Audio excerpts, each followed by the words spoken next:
Esperamos que puedan disfrutar y aprender el día de hoy. Le damos la bienvenida a Richard Kinde, el cual es interno de medicina del Hospital Isidro Ayora y vicepresidente de nuestra querida ASOCEN. Recordar que la charla estará en nuestro canal de YouTube. Adelante, Richard.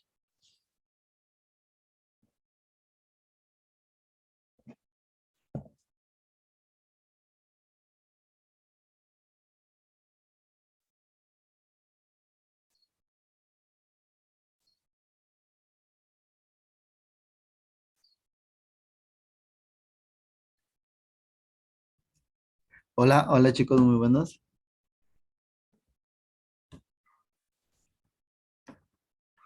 ¿Sí se me escucha? Sí, Richard, sí te escuchamos. Hola, ¿qué tal? Muy buenos días. Muy buenos días a todos, bueno, los que estamos acá. Sé que es un poco aún temprano para iniciar todo esto de forma rápida, entonces para ya entrar en contexto y hacerlo un poquito más dinámico y ustedes también para que ya se vayan desocupando para la siguiente charla, pues vamos a hacerlo lo más práctico posible y lo más entendible. Espero que también sea de su agrado el día de hoy esta charla y que más o menos pueda ser entendible, ¿ya? Entonces, pues bien, dentro de la semiología cardíaca del día de hoy, pues la he dividido en diferentes ítems, tanto en signos y síntomas para poderla tratar. Entonces, ¿qué es lo que vamos a ver el día de hoy? El día de hoy le hemos clasificado en diferentes signos y síntomas, como les mencionaba, en donde vamos a ver un dolor torácico de causa cardíaca, disnea, las palpitaciones, síncope, edema de origen cardíaco y pues también cianosis. Ya, todo esto lo hemos dividido con el fin de que son los síntomas y signos que más comúnmente suelen presentarse dentro de lo que es la auscultación, palpación, inspección y percusión de lo que es el sistema cardíaco, ¿ya? Entonces, para comenzar, hablemos un poco de lo que es el dolor torácico de causa cardíaca. Pues bien, el dolor torácico de causa cardíaca es un síntoma que se presenta con mayor frecuencia en pacientes que consultan el servicio de emergencia y urgencia en lo que es en las estancias hospitalarias. Esto va a requerir de una evaluación inicial, es decir, de que vamos a percatarnos dentro de lo que es una historia clínica detallada al momento de examinar a nuestro paciente y también posteriormente a la realización de exámenes complementarios, como por ejemplo en un electrocardiograma, para así de esta manera nosotros poder determinar una causa cardíaca o si es de otra manera, pues una causa ya extracardíaca y de esta manera nosotros vamos a darnos cuenta de la gravedad del cuadro clínico de nuestro paciente. Entonces, dentro de lo que es la etiología del dolor torácico, vamos a tener diferentes causas, dentro de las cuales vamos a dividirlas en una cardiovascular isquémica, en una cardiovascular no isquémicas y lo que son ya las no cardiovasculares. Dentro de lo que son las cardiovascular isquémica, existen diferentes enfermedades, como específicamente la enfermedad aterosclerótica, que va a ser la principal causa de este grupo. Pero existen otras causas específicamente más destinadas a lo que son valvulopatías, como por ejemplo una estenosis aórtica o también la hipertensión arterial severa, una miocardiopatía hipertrófica o también en algunas ocasiones, pero poco comunes, suele presentarse lo que son espasmos coronarios. Cabe mencionar aquí y señalar que en condiciones extracardíacas, como por ejemplo en una anemia aguda grave, también suele presentarse en una crisis hipertiroidea o hipoxia, puede también participar y presentarse lo que son estos mecanismos de isquemia a nivel de lo que es el miocardio. Por otra parte, a nivel ya cardiovascular no isquémicas, existen ciertas patologías específicamente a nivel de lo que es las disecciones aórticas o pericarditis que tienen cierta prevalencia o disminución de la prevalencia específicamente en los servicios de emergencia que no suelen ser los más comunes que se van a presentar. Y finalmente, en los no cardiovasculares, en las que son procesos ya más asociados a enfermedades gastrointestinales, principalmente a lo que son esofagitis, y ya también a nivel pulmonar o musculoesqueléticos y psiquiátricos, que tienen asimismo una incidencia muy alta, que por esa razón se suelen confundir con las cardiovasculares en un 74% aproximadamente, ¿no? Entonces, asimismo se las va a dividir estas en lo que son un dolor torácico por isquemia miocárdica, que más conocida conocida como lo que es angina de pecho. Entonces, para conocer qué es una angina de pecho, va a ser un dolor torácico que se va a localizar a nivel retroesternal con una irradiación hacia lo que se va a ser el miembro superior izquierdo, es decir, a nivel de lo que va a ser el borde cubital. Este también se va a dirigir a lo que es la parte del hombro, el cuello, y también en algunas ocasiones en algunos pacientes van a referir dolor a nivel de lo que es la mandíbula. La característica de este dolor va a ser un tipo opresivo o también constrictivo de una intensidad variable según lo que va a ser la escala de Leva, ¿no? Este, este va a estar desencadenado específicamente por lo que va a ser esfuerzos físicos o emociones intensas no modificados y en algunas ocasiones por cambios posturales. Y el episodio del dolor que se va a presentar va a ser de forma gradual, es decir, que va a ceder a los 2 o 5 minutos, pero puede presentarse durante los 15 o 20 minutos posteriores, ¿no?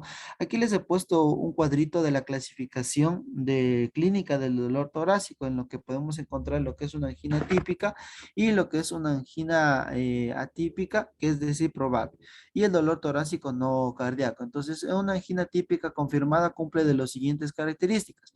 Va a presentarse con un malestar retroesternal de duración y tipo de característicos causado por el ejercicio o estrés emocional, es decir, que se desencadena bajo lo que es un motivo y se da el reposo o a lo que es la nitroglicerina, ¿ya? Entonces, estas características son principales para que se cumpla lo que es una angina típica que es confirmada. Acuérdense de esto que va a ser una de las características principales de los pacientes que les vayan a llegar al servicio de emergencia, ¿ya?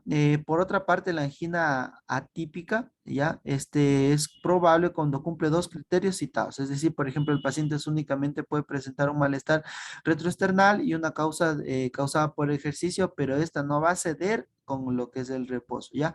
Y finalmente un dolor torácico no cardíaco que cumple una o ninguna de lo que son las características. O sea, el paciente solo puede presentar un dolor retroesternal y que no se va a irradiar a lo que ya hemos mencionado anteriormente, ¿ya? Entonces hay que saber diferenciar este tipo de anginas porque las más comunes que suelen presentar nuestros pacientes van a ser las formas típicas, ¿ya? Entonces el dolor torácico va a ser considerado de una angina de pecho en caso de cumplir de los criterios que ya hemos visto aquí, ¿sí?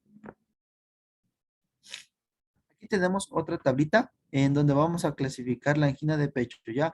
Entonces aquí vamos a poder ver tanto la clasificación, el tipo y lo que son las características. Dentro de lo que es la forma clínica de presentación tenemos una angina de esfuerzo, una angina de reposo y lo que es una angina variable. Entonces, dentro de lo que son una angina de esfuerzo, la forma típica asociada a un esfuerzo de magnitud conocida, por ejemplo, el paciente al solo caminar 2 cuadras ya presenta lo que es una disnea de lo que es esfuerzo. Al momento de presentar, en cambio, por otra parte, una angina de reposo, este en cambio inicia de reposo y asociado a un accidente de placa, es decir, propio de un esquema de miocardio, es decir, que el paciente se encuentra en reposo y aún así no puede aliviar lo que es su dolor torácico. Y una angina variable que puede presentarse en reposo durante el sueño, no se desencadena con el esfuerzo y es una angina llamada de lo que es Prismater. ¿Ya? Entonces, de acuerdo a la clasificación de severidad de lo que es la angina, tenemos también la clasificación de la Canadian Cardiovascular Society, en la que existen lo que son niveles de los diferentes niveles de síntomas y esto de acuerdo a la clasificación en los criterios de 1, 2, 3 y 4. Entonces, aquí, por ejemplo, en el criterio 1, la actividad normal no causa lo que es una angina y en la angina secundaria, el ejercicio extenuante, rápido o prolongado. Tenemos una clasificación 2, ligera limitación de la actividad normal, una clasificación 3 con una marcada limitación de la actividad física normal y una clasificación 4 en la capacidad para realizar cualquier actividad física sin malestar o también conocida como lo que es una angina de reposo. ¿Ya? Entonces hay que saber diferenciar entre lo que son estos tipos de angina, específicamente en lo que es una angina estable y en lo que es una angina inestable. Pues bien, dentro de lo que son las anginas estables, como les mencioné anteriormente, Es un dolor torácico que va a cumplir con los criterios de angina de pecho típico en los últimos 3 meses y no presenta cambios en la frecuencia de número de eventos. Es la intensidad del dolor, la magnitud de esfuerzo se va a desencadenar durante lo que es un evento de realización de lo que es el paciente. Asimismo, la duración puede ser entre lo que son 15 a 20 minutos y en promedio de 2 a 5 minutos y va a ceder con lo que va a ser el reposo, inclusive con lo que es la nitroglicerina, ¿ya? Y en cambio, la angina inestable, ¿qué es lo que va a cumplir? Va a cumplir lo que es un cuadro variado de manifestaciones clínicas. Por ejemplo, en la angina de pecho de reciente comienzo, que va a ser menor a lo que van a ser los 3 meses, ya, acuérdense de eso. Por otra parte, la típica va a ser mayor a los 3 meses.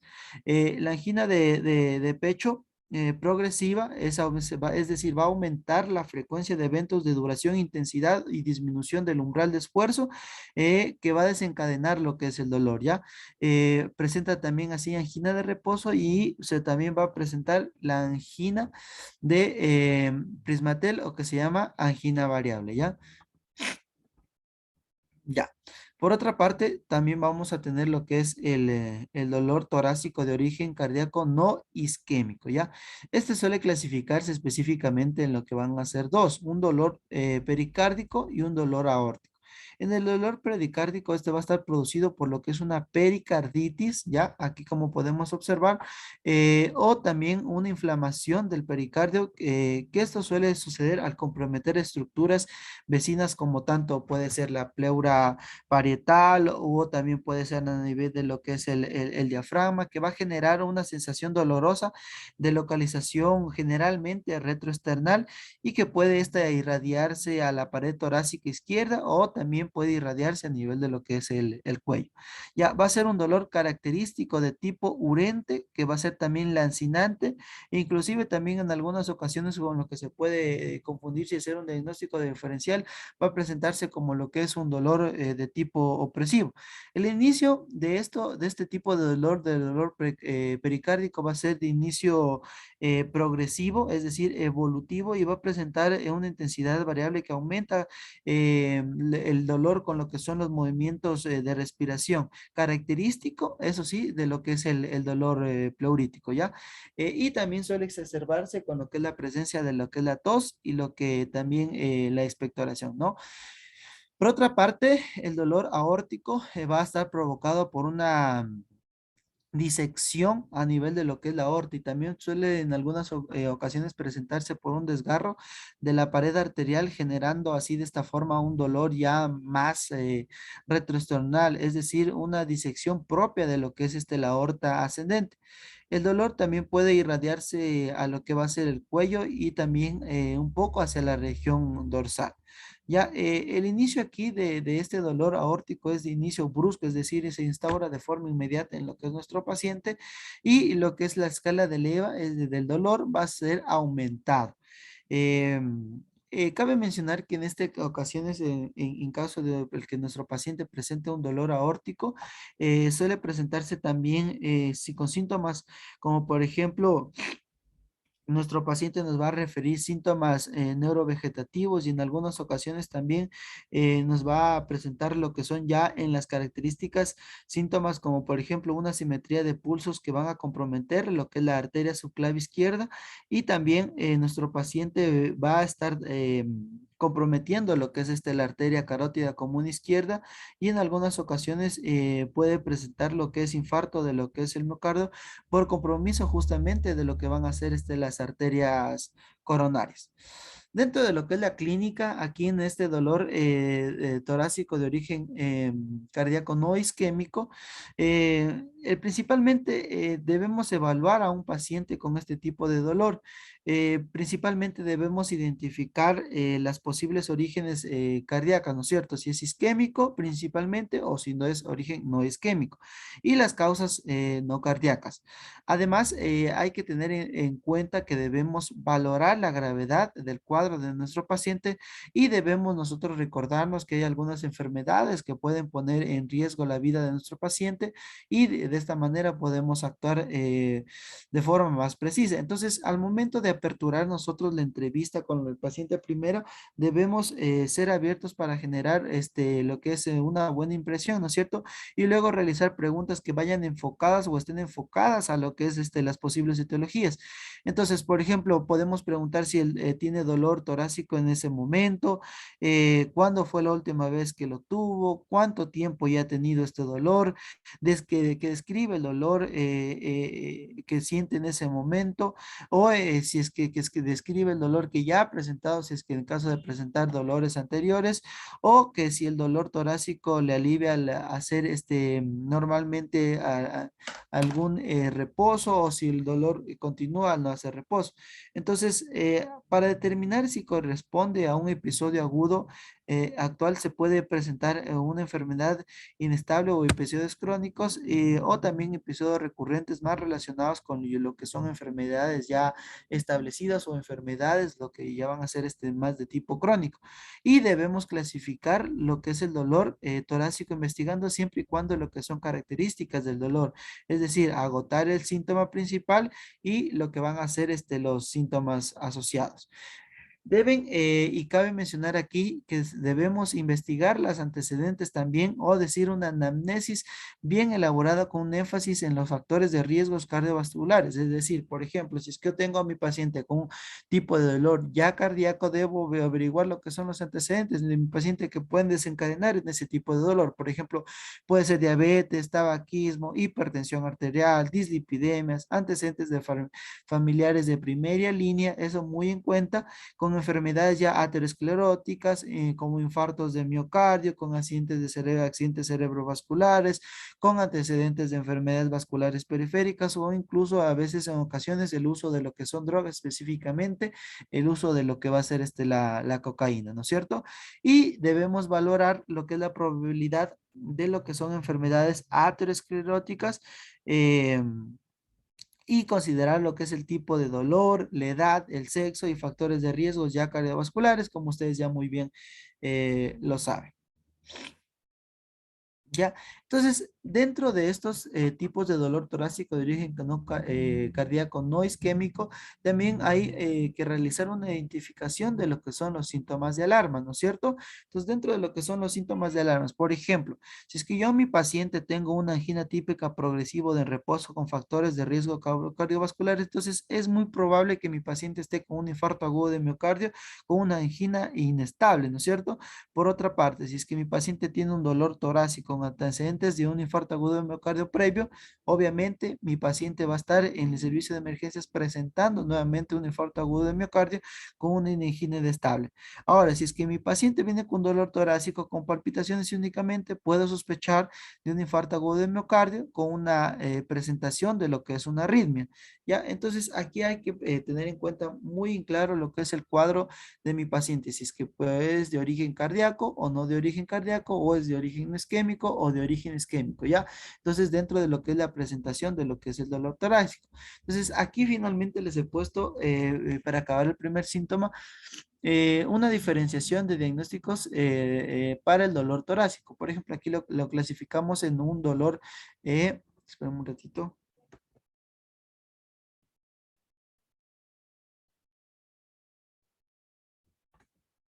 Ya, aquí lo clasificamos en lo que es un cardiovascular isquémico y cardiovascular no isquémico, y ya de propiamente dicho no cardiovascular, que son específicamente los gastrointestinales, pulmonares, musculoesqueléticos y psiquiátricos, ¿ya? Entonces, aquí dentro de lo que son cardiovasculares isquémicos, acuérdense que siempre están presentes las anginas. Estas pueden clasificarse en angina estable, inestable, y lo que es el infarto agudo de miocardio, que es el propiamente dicho de origen isquémico, ¿ya? Entonces tenemos también los cardiovasculares no isquémicos, que se van a presentar con una disección o cortación de lo que es la aorta y lo que es la pericarditis, ¿sí? Generalmente la que más suele suceder es lo que es pericarditis, ¿ya? Entonces esta pericarditis, como ya les mencioné, va a ser de inicio prolongado y suele ser característico de ese dolor que es puncinante a nivel de lo que es retroesternal, ¿ya? Y de origen no cardiovascular, que son específicamente gastrointestinales, como por ejemplo a veces a nivel nivel del esófago con reflujo, esofagitis, inclusive las úlceras pépticas suelen presentarse con este dolor retroesternal y dolor torácico que suele confundirnos a veces en lo que es el diagnóstico final. A nivel pulmonar, una tromboembolismo pulmonar, un neumotórax o una neumonía también suele provocar este tipo de dolor torácico y musculoesquelético como lo que es el herpes zóster, que suele ser característico en dolor en cinturón, ¿no? Y dolores a niveles también psiquiátricos que suelen confundirnos con un diagnóstico, pero aquí específicamente debemos acordarnos, dolor cardiovascular isquémico y no isquémico, ¿sí? Ya, continuamos con el siguiente síntoma. En este caso vamos a hablar de lo que es la disnea. La disnea va a ser una decisión más subjetiva de lo que es la falta de aire propiamente dicho de lo que es nuestro paciente. Entonces, nuestro paciente nos va a referir lo que es la falta de aire, a lo que nosotros la vamos a traducir como lo que es la disnea, es decir, la percepción consciente de respiración incómoda o difícil que nos refiere nuestro paciente. Algunos pacientes cabe mencionar que van a referir una sensación de fatiga, cansancio, que puede aclararse si nosotros corresponde a una sensación de falta de aire o también diferenciarla si es un cansancio muscular. Para hacer una buena evolución o una buena evaluación, perdón, de lo que es de la disnea requiere también presentar una buena historia clínica, ¿no es cierto? Que esta esté detallada, asimismo en el examen físico que pueda determinar si corresponde a un cuadro clínico que se presente de forma aguda o de forma crónica y así orientar más directamente a las causas cardíacas o extracardíacas que pueden presentar este síntoma que va a ser las disnea. Dentro de lo que es la etiología, van a dividirse en lo que son a nivel pulmonares, a nivel cardíaca, a enfermedades neuromusculares y lo que son ya causas metabólicas como la anemia, acidosis y lo que es funcional con trastornos de lo que es específica de pánico, que esto ya es un poco más psicológico o psiquiátrico. Entonces, para hablar acerca de lo que son las disneas de características cardíacas, vamos a tener estas que tienen distintas formas clínicas de presentación. Esto va a depender mucho del mecanismo de fisiopatológico que va a estar involucrado.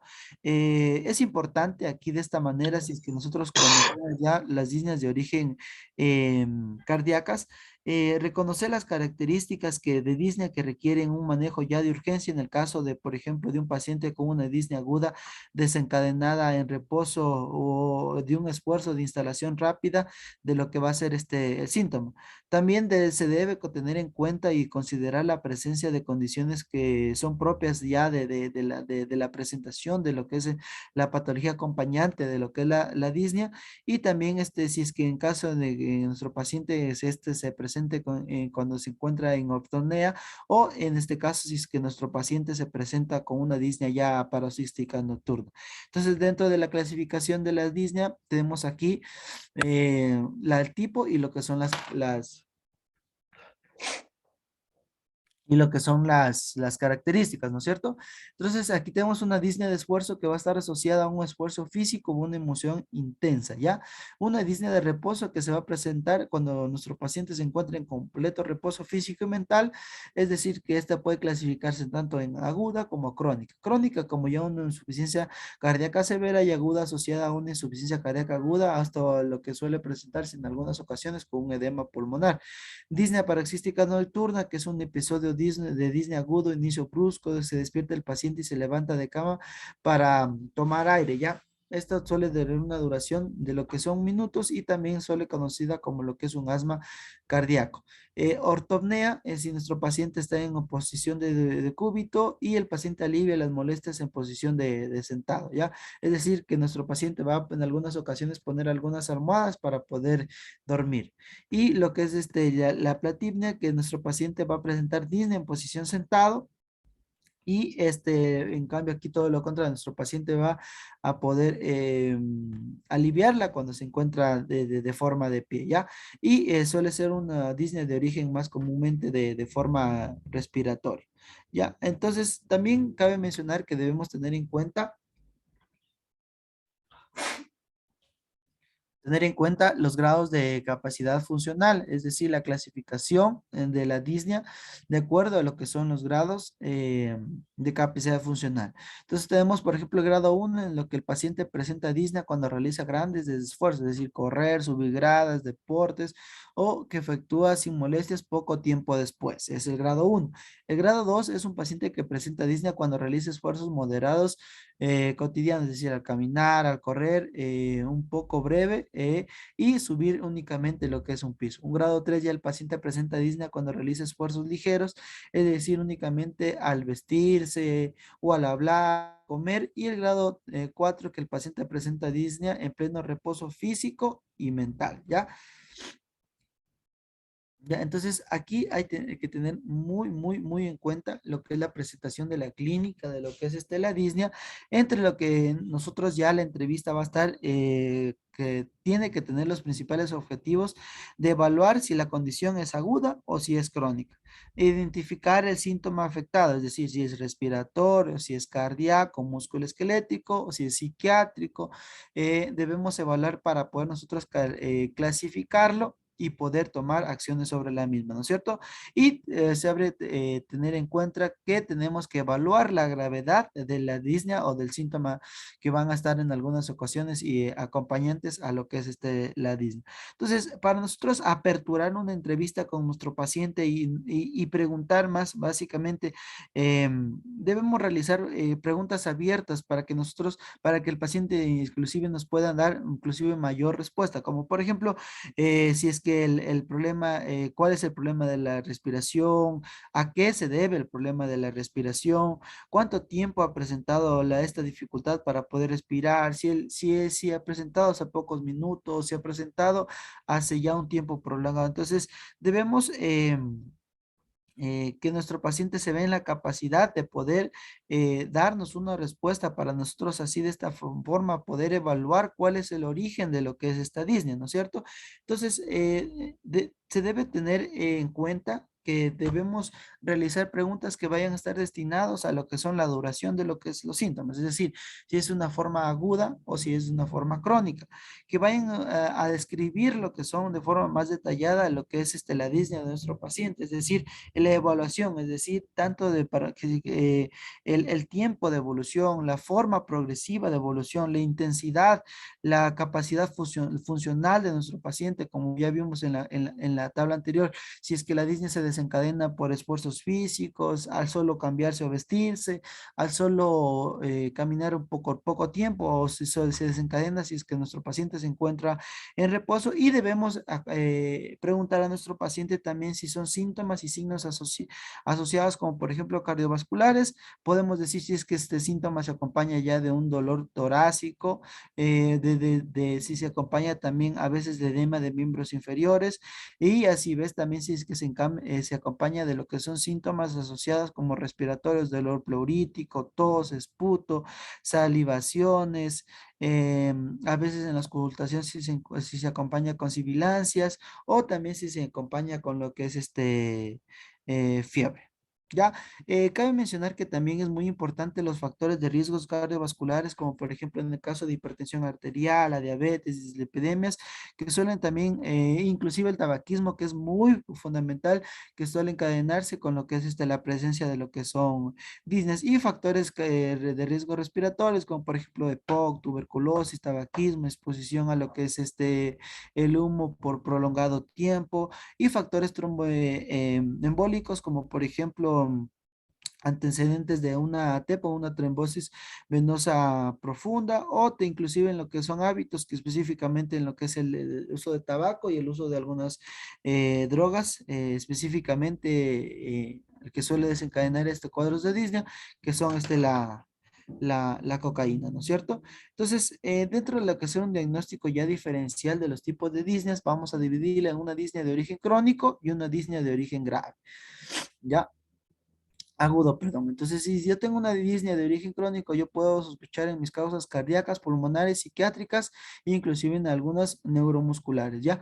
Entonces, si es que yo sospecho en mi paciente de si es crónico, cardíacas, por ejemplo, una insuficiencia cardíaca con una ya patología crónica como cardiopatía coronaria, una miocardiopatía, hipertensión pulmonar primaria o enfermedad pericárdica. En cambio, si es que yo sospecho de una disnea crónica pulmonar, puede ser un asma, un EPOC, una neoplasia pulmonar, inclusive un derrame pleural. En cambio, si son psiquiátricas, un trastorno de pánico, que son ya trastornos de ansiedad o enfermedades neuromusculares o inclusive en lo que son anemias. Y por otra parte, en lo que es una disnea ya aguda, en cardíacas, específicamente una insuficiencia cardíaca congestiva, un edema pulmonar cardíaco, un infarto de miocardio, un taponamiento cardíaco y las pulmonares, una neumonía aguda, un asma exacerbado, un EPOC exacerbado, o lo que son una aspiración bronquial. Y en otras como por ejemplo anifilaxia, acidosis metabólica, específicamente una cetoacidosis diabética o una intoxicación por aspirina, inclusive en un síndrome de Guillain-Barré. Ya, vamos con el siguiente síntoma, ¿no? Ya. Entonces, las palpitaciones van a ser una percepción anormal del latido cardíaco propio y los pacientes pueden mencionar distintas sensaciones como un golpe, una aceleración irregular a distensión de lo que son los latidos y es un síntoma frecuente que suele presentarse en lo que son los servicios de consulta externa y también en el servicio de lo que es emergencia. La etiología de las palpitaciones incluye múltiples causas, pero en un grupo pequeño de trastornos pueden presentar una condición de gravedad. Entonces, aquí de este grupo pequeño que suelen presentarse en condiciones de gravedad, suelen estar incluidas las cardíacas, que van a ser específicamente las arritmias y y las enfermedades a nivel valvular, las psiquiátricas, incluidas en trastornos de pánico y ansiedad, las otras, como son las misceláneas, inclusive las tirotoxicosis y lo que son por medicamentos, y las de origen desconocido idiopático, que suelen ser que son presentarse en menor incidencia, y en este caso hablemos de lo que son las cardíacas, que suelen presentarse mayor comúnmente en el servicio de emergencia, ¿ya? Entonces, dentro de lo que son las palpitaciones, la evaluación inicial se requiere de lo que es, como ya hemos venido hablando en todas las anteriores, de una historia clínica bien detallada, de un examen físico bien laborioso, inclusive ya en exámenes complementarios, como lo van a hacer en este caso, el uso de lo que específicamente del electrocardiograma, cuyos objetivos principales van a ser determinar la causa y la severidad del cuadro clínico para de esta manera poder aplicar un manejo debido a lo que es la etiología posible.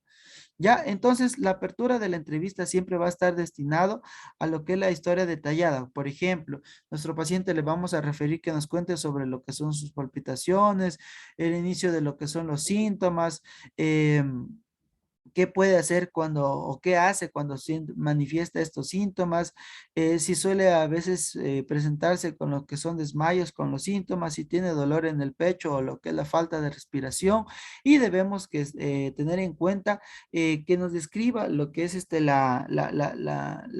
más detallado, lo que es las palpitaciones del paciente, es decir, hasta agotar lo que es el síntoma, por ejemplo, la velocidad del ritmo, es decir, si este rápido o lento, la regularidad del ritmo, si este regular o irregular, la localización de la sensación, si se presenta a nivel de lo que es el tórax o esto se irradia a nivel de lo que es el cuello, la evaluación temporal de lo que es el episodio, es decir, si inicio es abrupto, si es de inicio temprano o si tiene el tiempo de duración de algunos segundos, algunos minutos, si es que dura días o ya ha durado lo que son inclusive horas.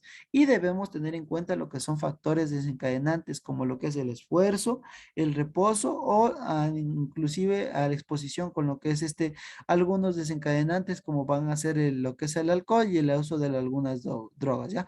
Entonces, también es importante evaluar lo que son los factores de riesgo cardiovasculares y dentro de lo que son las palpitaciones también, muy importante aquí la hipertensión arterial, la diabetes mellitus, la dislipidemia, los infartos agudos de miocardios previos, hipotiroidismo, hipertiroidismo y asimismo enfermedades con antecedentes de familiares y ya propios con estos síntomas, ya asimismo antecedentes psiquiátricos como trastornos de pánico, trastornos de ansiedad, hábitos como por ejemplo el tabaco y lo que son fármacos, que generalmente hay algunos fármacos que suelen desencadenar a estos síntomas de lo que son palpitaciones, específicamente lo que va a ser ya el salbutamol, ¿no es cierto? Entonces, es muy importante tener nosotros en cuenta que se debe hacer una historia clínica más detallada y un examen físico detallado para nosotros buscar la causa propia cardíaca de lo que son las palpitaciones. Entonces, es importante la elaboración de la anamnesis para poder nosotros llegar a una conclusión de lo que son de esta manifestación de las palpitaciones de origen cardíaco. Ya, entonces ahorita veamos otro síntoma presentado a nivel de lo que es la simbología cardíaca, que es lo que es el síncope.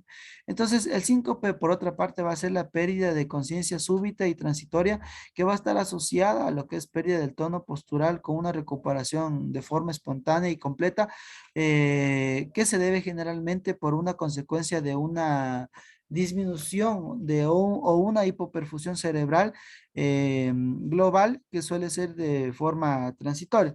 Entonces, dentro de lo que es los tipos o lo que es las principales características o etiología de lo que es el síncope, presenta múltiples causas que van a depender ya del contexto clínico o de tipo de lo que es el paciente. Y suele esta clasificarse generalmente de acuerdo al mecanismo fisiopatológico.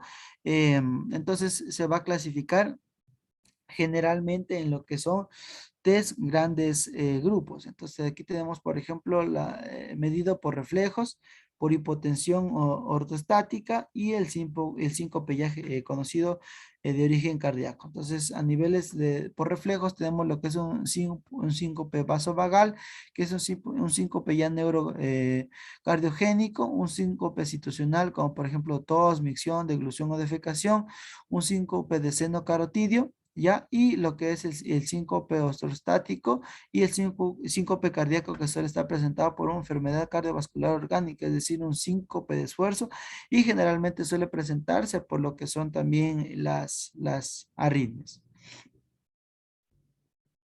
Ya, entonces este síncope para vasovagal va a ser un síncope de una corta duración, es decir, de segundos o de pocos minutos de instauración, que tiene también dominado como un desmayo o lo que es el hipotimia, ¿no es cierto? Frecuentemente esto suele presentarse en lo que son ya denominado así de forma como un presíncope, que incluye lo que son molestias como por ejemplo náuseas, diaforesis, debilidad y trastorno de lo que son visuales antes de presentarse lo que es este síncope. Asimismo, suele estar causado por lo que es situaciones de estrés emocional, miedo, fobias, inclusive ansiedad o dolores de lo que es agudo que suele desencadenar este síncope vasovagal. Por otra parte, el síncope ortostático, o también denominado postural, va a ser un síncope ya más debido a lo que es un cambio postural o también debido a que la sangre permanece en los miembros inferiores por gravedad y los mecanismos compensatorios son afectados por múltiples causas, por ejemplo, fallo del sistema nervioso autónomo o en algunas ocasiones por depresión del volumen por enfermedad o en algunas ocasiones también por algunos fármacos. Y el síncope cardíaco, por otra parte, va a ser un tipo de síncope ya de dos formas de presentación. El uno que es de forma de síncope de esfuerzo, ya, y el otro es de síncope de reposo, es decir, la que suele presentarse en lo que son las arritmias. En el síncope de esfuerzo se desencadena por una actividad física asociada a otros síntopes ya cardiovasculares, y el síncope de reposo que son producidos por lo que son arritmias, un bloqueo en algunas ocasiones auriculoventricular o enfermedades inclusive de lo que son los nodos o lo que son también en algunas ocasiones presentándose con lo que son las taquiarritmias.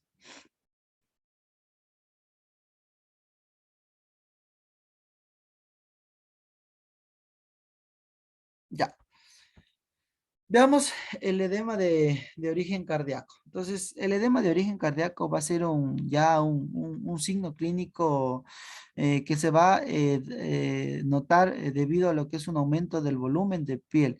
Microscópicamente, este va a corresponder a una acumulación anormal de lo que es el líquido del espacio intersticial de lo que es el tejido, causado en algunas ocasiones por múltiples patologías. Entonces, dentro de lo que son la etiología, aquí va a depender de lo que es el contexto clínico. Por ejemplo, tenemos en algunas patologías que se va a presentar con una insuficiencia cardíaca congestiva, en la que va a causar lo que es el edema, en una insuficiencia venosa crónica, en una cirrosis, en un síndrome nefrótico, en un hipotiroidismo, en medicamentos, en obstrucción linfática, en lo que es una también en malnutrición. Entonces, aquí el edema, vamos a hablar específicamente del origen cardíaco. Entonces, la causa principal de edema va a ser la insuficiencia cardíaca congestiva.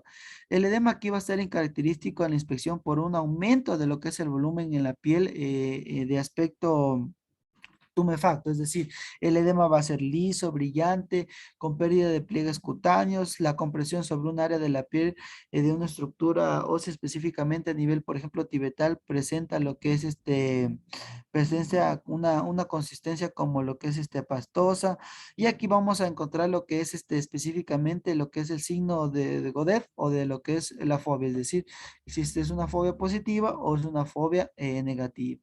Ya, ahora también hay que tener en cuenta la localización que suelen presentarse en zonas declives, como por ejemplo en los pies, en los tobillos, em, y también suele presentarse a nivel de lo que es la región sacra, y existe una condición aquí llamada anasarca, que suele corresponder a un edema que va a afectar específicamente ya a todo lo que es el cuerpo. Entonces aquí también la evolución de lo que es suele presentarse de forma temporal, y esta va a aumentar a la intensidad durante lo que es la tarde y se va a disminuir en la mañana debido a lo que es que el paciente se va a encontrar en estadio, ¿no es cierto?, de decúbito. Aquí también es importante mencionar que la piel suele presentar lo que es una cianosis periférica debido a lo que es una compresión y disminución de lo que es la temperatura causada por una vasoconstricción vascular periférica, y en esta ocasión suele presentarse ya en una insuficiencia cardíaca ya mucho más complicada o lo que es grave. Ya, y finalmente veamos lo que es la cianosis, que la cianosis suele ser un signo clínico que va a describir una coloración azulada en lo que es la piel o en el nivel de lo que son las mucosas, y que requiere lo que es de la existencia de una hemoglobina reducida, es decir, menor a los 5 gramos sobre decilitros en el lecho capilar. La etiología, aquí vamos a clasificar a la cianosis de origen central y a la cianosis de origen periférico.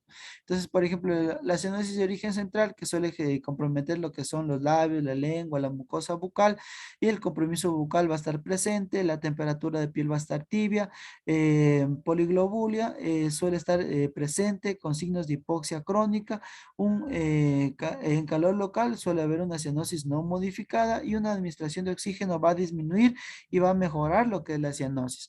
Por otra parte, los mecanismos fisiopatológicos es una restauración de sangre arterial por causas pulmonares o causas cardíacas con cortocircuitos derecha-izquierda. Y por la parte de una cianosis ya periférica, en lo que va a presentarse en las manos, en los pies, en los dedos y en los lechos linguales, en lo que el compromiso de mucosas no va a estar comprometido. La temperatura de piel va a ser una piel fría a nivel de lo que son las manos y pies y los dedos.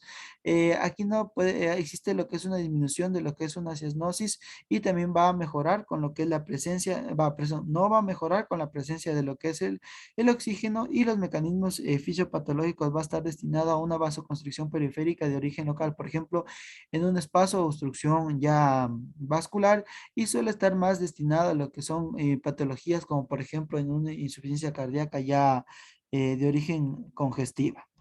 Entonces, aquí es fundamental también en la anamnesis y en el examen físico, caracterizar en detalle cuál es el signo clínico que tenemos. Y, por ejemplo, si nuestro paciente se presenta con lo que es a nivel central, a nivel de los labios y lengua, que nosotros vamos a imaginarnos que es de origen ya central, o si se presenta a nivel de las extremidades, específicamente a nivel de manos y lo que son los pies.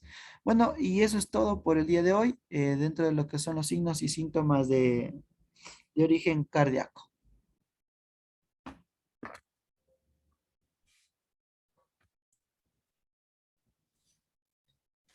Bueno, muchas gracias por su presentación y en caso de existir alguna pregunta, recordemos que se encuentra habilitado el audio o pueden escribir por el chat de Zoom para poderles contestar.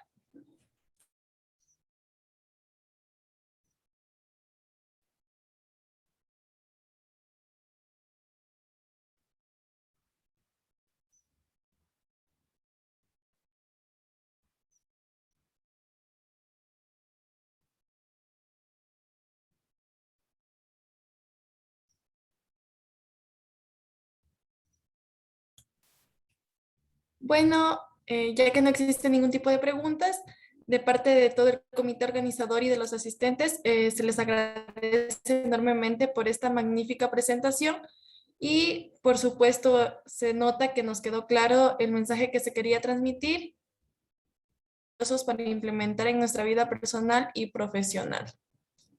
Recordemos que a las 9:30 de la mañana continuamos con la conferencia de hipertensión a cargo del doctor Freddy Loyaga.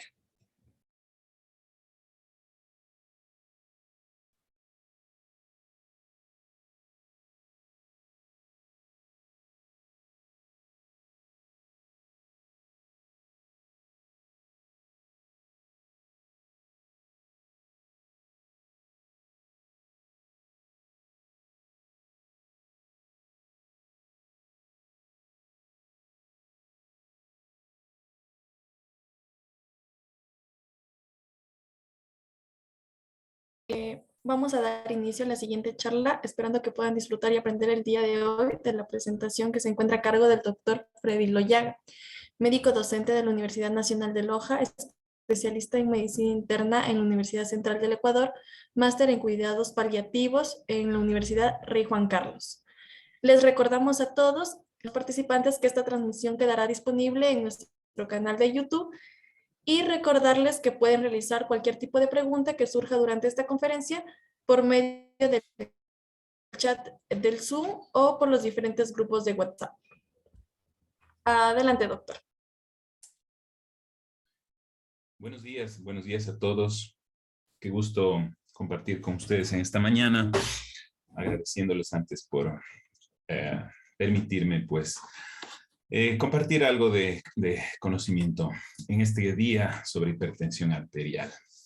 Vamos a abordar algunos aspectos principales tanto del diagnóstico como del manejo de la hipertensión arterial, pues en base a varias bibliografías, ¿no? Vamos directamente a lo que nos corresponde, pues hablando de hipertensión arterial, pues podemos definirlo de varias formas, ¿no?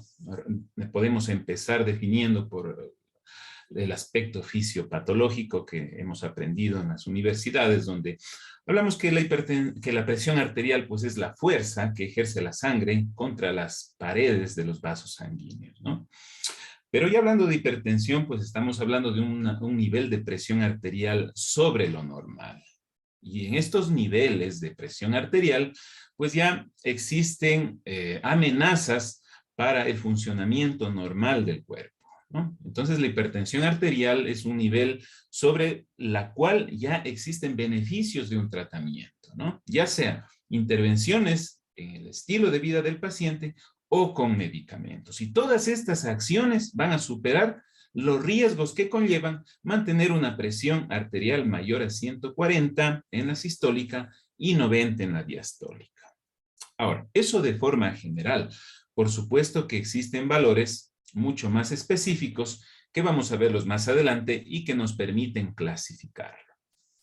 Ahora, dentro de la epidemiología, pues estamos hablando de una de las enfermedades, de una de las patologías que tienen alto impacto en la salud e incluso en la economía de los países, ¿no? Dadas las comorbilidades que produce, dada la carga que produce sobre los sistemas de salud, por las complicaciones sobre todo, ¿no? Sin embargo, la prevalencia pues va a depender de la definición de hipertensión, porque realmente la definición ha ido variando en el transcurso de los años, ¿no? Y cada vez los valores han ido bajando un poquito más. Entonces, digo, depende de la definición de hipertensión porque existen varias definiciones, ¿no? La guía americana, pues, nos da un valor a diferencia de la guía europea, ¿no? Sin embargo, de eso depende. La bibliografía que he consultado, bibliografía americana, nos dice 1.6 millones de muertes por enfermedades cardiovasculares en la región de las Américas. En Estados Unidos, 45% de la población sufre de hipertensión arterial. A nivel de Latinoamérica es muy variable, va entre 20 y 40%. La Organización Mundial de la Salud dice que 1 de cada 5 ecuatorianos adultos entre 18 y 69 años tiene hipertensión arterial. Y obviamente es una enfermedad que va aumentando en su frecuencia de acuerdo a la edad, ¿no? Mientras más adulta, mientras la población es mucho más vieja, digámoslo así, pues la frecuencia va aumentando, ¿no? Dentro de la etnia, pues el 42% de los pacientes o de los adultos afrodescendientes no hispanos, pues son aquellos que van a padecer de hipertensión arterial. Tenemos algún dato en el Ecuador, la encuesta en Sanud del 2012 nos arrojó una prevalencia de adultos entre 18 y 59 años, 9.3% pacientes hipertensos, siendo más frecuente en hombres que en mujeres, con una relación 11.2% versus 7.5%, ¿no? Estos datos obtenidos de nuestra guía del Ministerio de Salud Pública publicada en el 2019. Yo les decía 140-90 en general, ¿no? Pero las clasificaciones son muy variables, ¿no? Y los valores también son variables y van a depender de qué bibliografía estemos consultando, ¿no? Este cuadro está tomado de la Sociedad de Hipertensión Americana del año 2020 y la clasificación nos dice una presión arterial normal, sistólica menor a 130 y diastólica menor a 85. Normal alta, sistólica entre 130 y 139 y la diastólica 85-89. Tenemos grado 1 y grado 2. Grado 1, sistólica entre 140 y 159, diastólica entre 90 y 99 milímetros de mercurio. Y para el grado 2 ya hablamos de una sistólica mayor a 160 y diastólica mayor a 100. ¿De acuerdo? Aquí también es importante recalcar algunas definiciones, por ejemplo, la hipertensión sistólica aislada, cuando tenemos una sistólica mayor a 130 y la diastólica menor a 80. Y al revés, la hipertensión diastólica aislada cuando tenemos una diastólica mayor a 80 y una sistólica menor a 130. Insisto, de acuerdo a la bibliografía que ustedes revisen, van a encontrar diferentes valores. Así que más que confundirnos, lo que debemos tener en mente es que mucho va a depender y va a ser muy variable de acuerdo a la sociedad a la que estemos consultando, ¿no? Esta misma guía pues da algunos otros valores, porque depende también del mecanismo del cual nosotros nos sirvamos para medir la presión arterial. Y en este primer punto, 140-90, valores mayores a estos, se traducen a hipertensión arterial siempre y cuando la presión sea medida en el consultorio, ¿no? Sin embargo, la presión también se puede determinar y se puede diagnosticar con otras formas, por ejemplo, mediante el monitoreo ambulatorio de presión arterial y el monitoreo domiciliario de presión arterial, cuando el paciente se toma por sí mismo la presión arterial con las condiciones que ya indicaremos más adelante y con un equipo certificado. Mientras que en el monitoreo ambulatorio de presión arterial, pues el paciente va a llevar en su brazo, en su cuerpo, un dispositivo que va a hacer diferentes medidas a lo largo de 24 horas. Entonces, los promedios de 24 horas, pues para clasificar como hipertenso al paciente será mayor a 130 y 80. Durante el día, un promedio mayor a 135 diastólica, 85 la diastólica, y en la noche un promedio mayor a 120 la sistólica y mayor a 70 la diastólica. Entonces, vean, esto es muy dinámico. No siempre nos basamos en la medición de la presión en el consultorio. Podemos hacer mapa, podemos hacer monitoreo domiciliario de presión arterial y los valores van a diferir, van a ser diferentes en cada una de estas técnicas de medir la presión. ¿De acuerdo? Bien.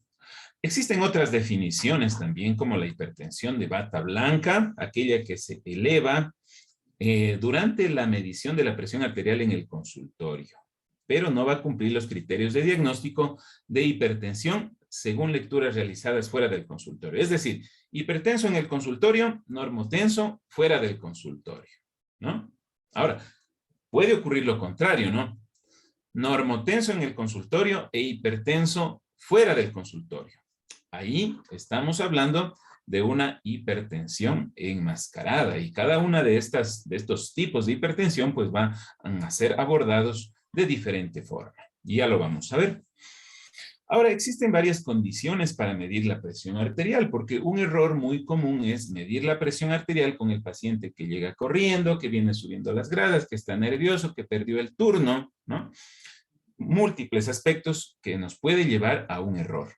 Entonces, nuestro paciente debe tener algunas condiciones. Como se puede ver en este dibujo, pues, de la guía 2020 americana igual, pues el paciente debe estar en un lugar tranquilo, ¿no? Con una temperatura confortable, ni demasiado calor ni demasiado frío.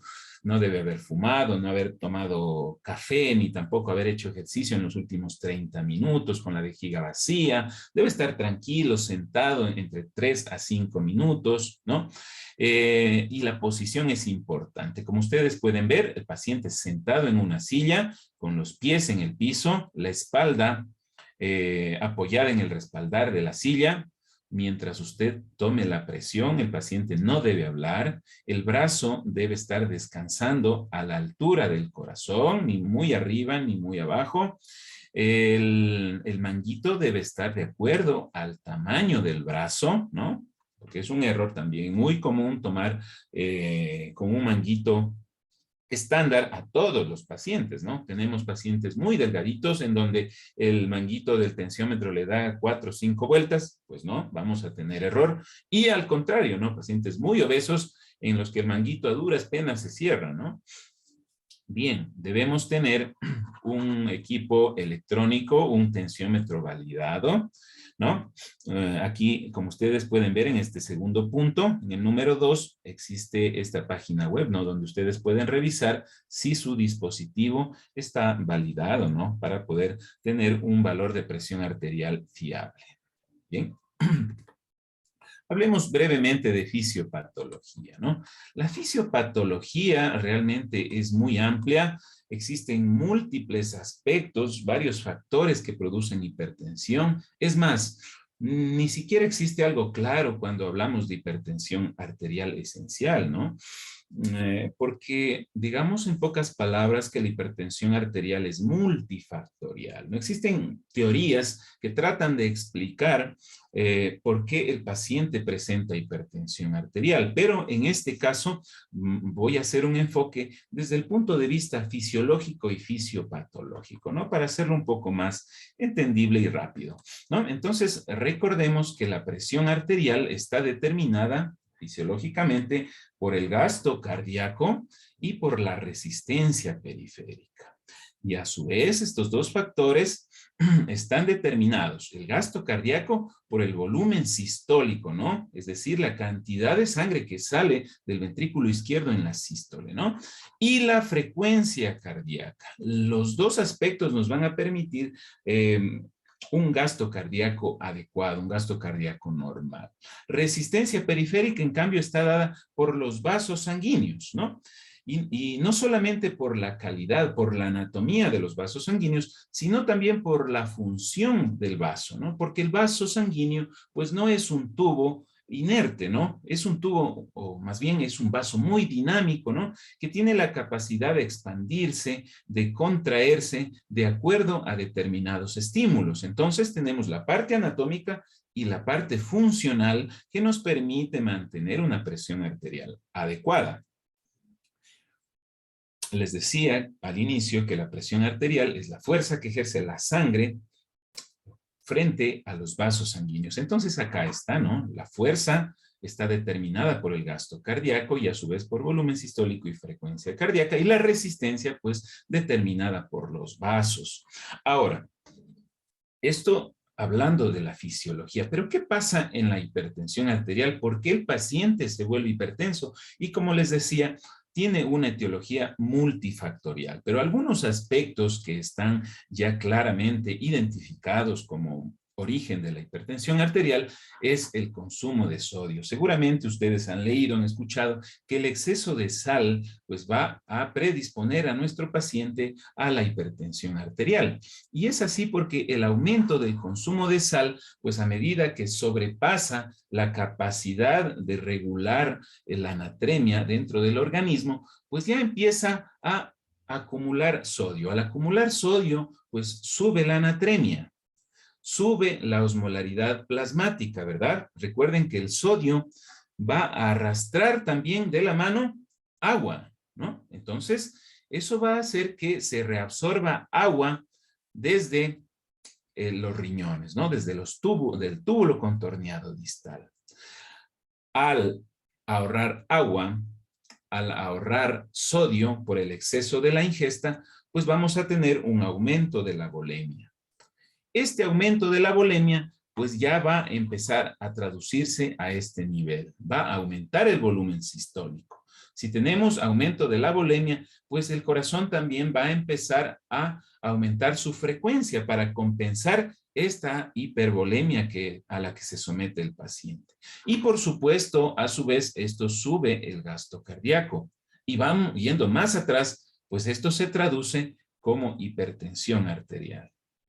Bien, ahora tenemos otro aspecto muy importante también, que es el sistema nervioso autónomo. Recuerden que el aparato cardiovascular está ricamente inervado por fibras del sistema nervioso autónomo, tanto fibras simpáticas como parasimpáticas, y de esto depende pues el funcionamiento adecuado o en este caso inadecuado de la función cardiovascular. Recordar también que este sistema o este aparato cardiovascular tiene varios receptores, ¿no? Los alfa-adrenérgicos, beta-adrenérgicos, y cada uno de ellos son sensibles a ciertas sustancias que se producen en el sistema nervioso autónomo. Ejemplo, adrenalina, noradrenalina, las llamadas hormonas del estrés. ¿Qué provocan la adrenalina, noradrenalina a nivel del aparato cardiovascular? Pues lo que va a provocar es aumento de la frecuencia cardíaca, ¿no? ¿Qué pasa si estamos frente a un factor estresante, ¿no?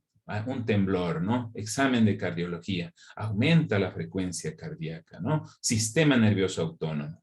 ¿De acuerdo? Pero también se produce noradrenalina, dopamina, ¿no? Y estas sustancias también actúan a este nivel, ¿no? Lo que producen es vasoconstricción. Y esto también se refleja como aumento de la resistencia periférica y a su vez hipertensión arterial. ¿En qué casos se activa este sistema nervioso autónomo con sus hormonas vasoconstrictoras? Pues en el estrés constante. El paciente sometido a constante estrés pues aumenta su producción de estas hormonas del estrés. Y a su vez va a provocar aumento de frecuencia cardíaca, aumento de la resistencia periférica por vasoconstricción, ¿no? Y a su vez, hipertensión arterial. Ahora, ustedes dirán, todos los pacientes sometidos a estrés van a ser hipertensos. Vamos a ser hipertensos ustedes y yo que estamos en la carrera de la medicina. Justamente de eso les hablaba, ¿no? La hipertensión es multifactorial, ¿no? No todos los pacientes con estrés van a volverse hipertensos, no todos los pacientes que consumen alta cantidad de sodio van a ser hipertensos. Hay, como decía y repito, es una patología multifactorial, ¿no? Que también incluso tiene un componente genético, ¿no? Por eso nosotros cuando valoramos al paciente hipertenso preguntamos, ¿tiene padres hipertensos, abuelos, hermanos hipertensos? Porque también la parte genética se ha demostrado que predispone a sufrir hipertensión arterial, ¿no? Entonces, si un paciente ya tiene predisposición genética y a eso le sumamos el estrés, le sumamos el sodio, eso ya es otra cosa, ¿no? Entonces, no es una relación lineal, sino que tiene mucho que ver con varios y otros aspectos. y vamos a hablar de otros más. El sistema renina-angiotensina-aldosterona, ¿no? Si ustedes recuerdan el eje renina-angiotensina-aldosterona, pues se darán cuenta que se compone de varias sustancias. Y de las activas, estamos hablando de la angiotensina 2 y de la aldosterona, ¿no? La aldosterona que tiene mucho que ver con la reabsorción de agua y con la reabsorción de sodio, ¿no? Que por un lado, cuando se activa, pues lo que nos va a hacer que aumente la volemia, ¿no? La angiotensina 2 también es una sustancia muy activa dentro de este eje, porque tiene varias acciones, ¿va? Lo que va a hacer es actuar a este nivel, va a provocar contracción vascular, va a afectar la función vascular. Entonces, también nos va a producir aumento de la resistencia periférica y aumento de la presión arterial, ¿no? ¿Qué otro efecto tiene la angiotensina 2? Aumentar la aldosterona, que como ya dije, tiene una acción muy importante en la reabsorción de sodio y agua que nos va a afectar en cuanto al gasto cardíaco, ¿no? También en el eje angiotensina-aldosterona, pues está involucrada la hormona, ya les había comentado, la antidiurética, ¿no? Y vamos a hablar un poquito más de los mecanismos vasculares. ¿Qué sucede con los vasos sanguíneos a medida que el paciente envejece? Por simple fisiología sabemos, pues, que los vasos sanguíneos se van haciendo más rígidos, se van cerrando progresivamente por placas de ateroma, ¿no? Entonces, la aterosclerosis afecta el funcionamiento normal del vaso. Entonces, el vaso a medida que envejece va a volverse más rígido. Entonces, la estructura vascular va cambiando y al volverse más rígido, aumenta la resistencia periférica y junto con ello aumenta el riesgo de hipertensión.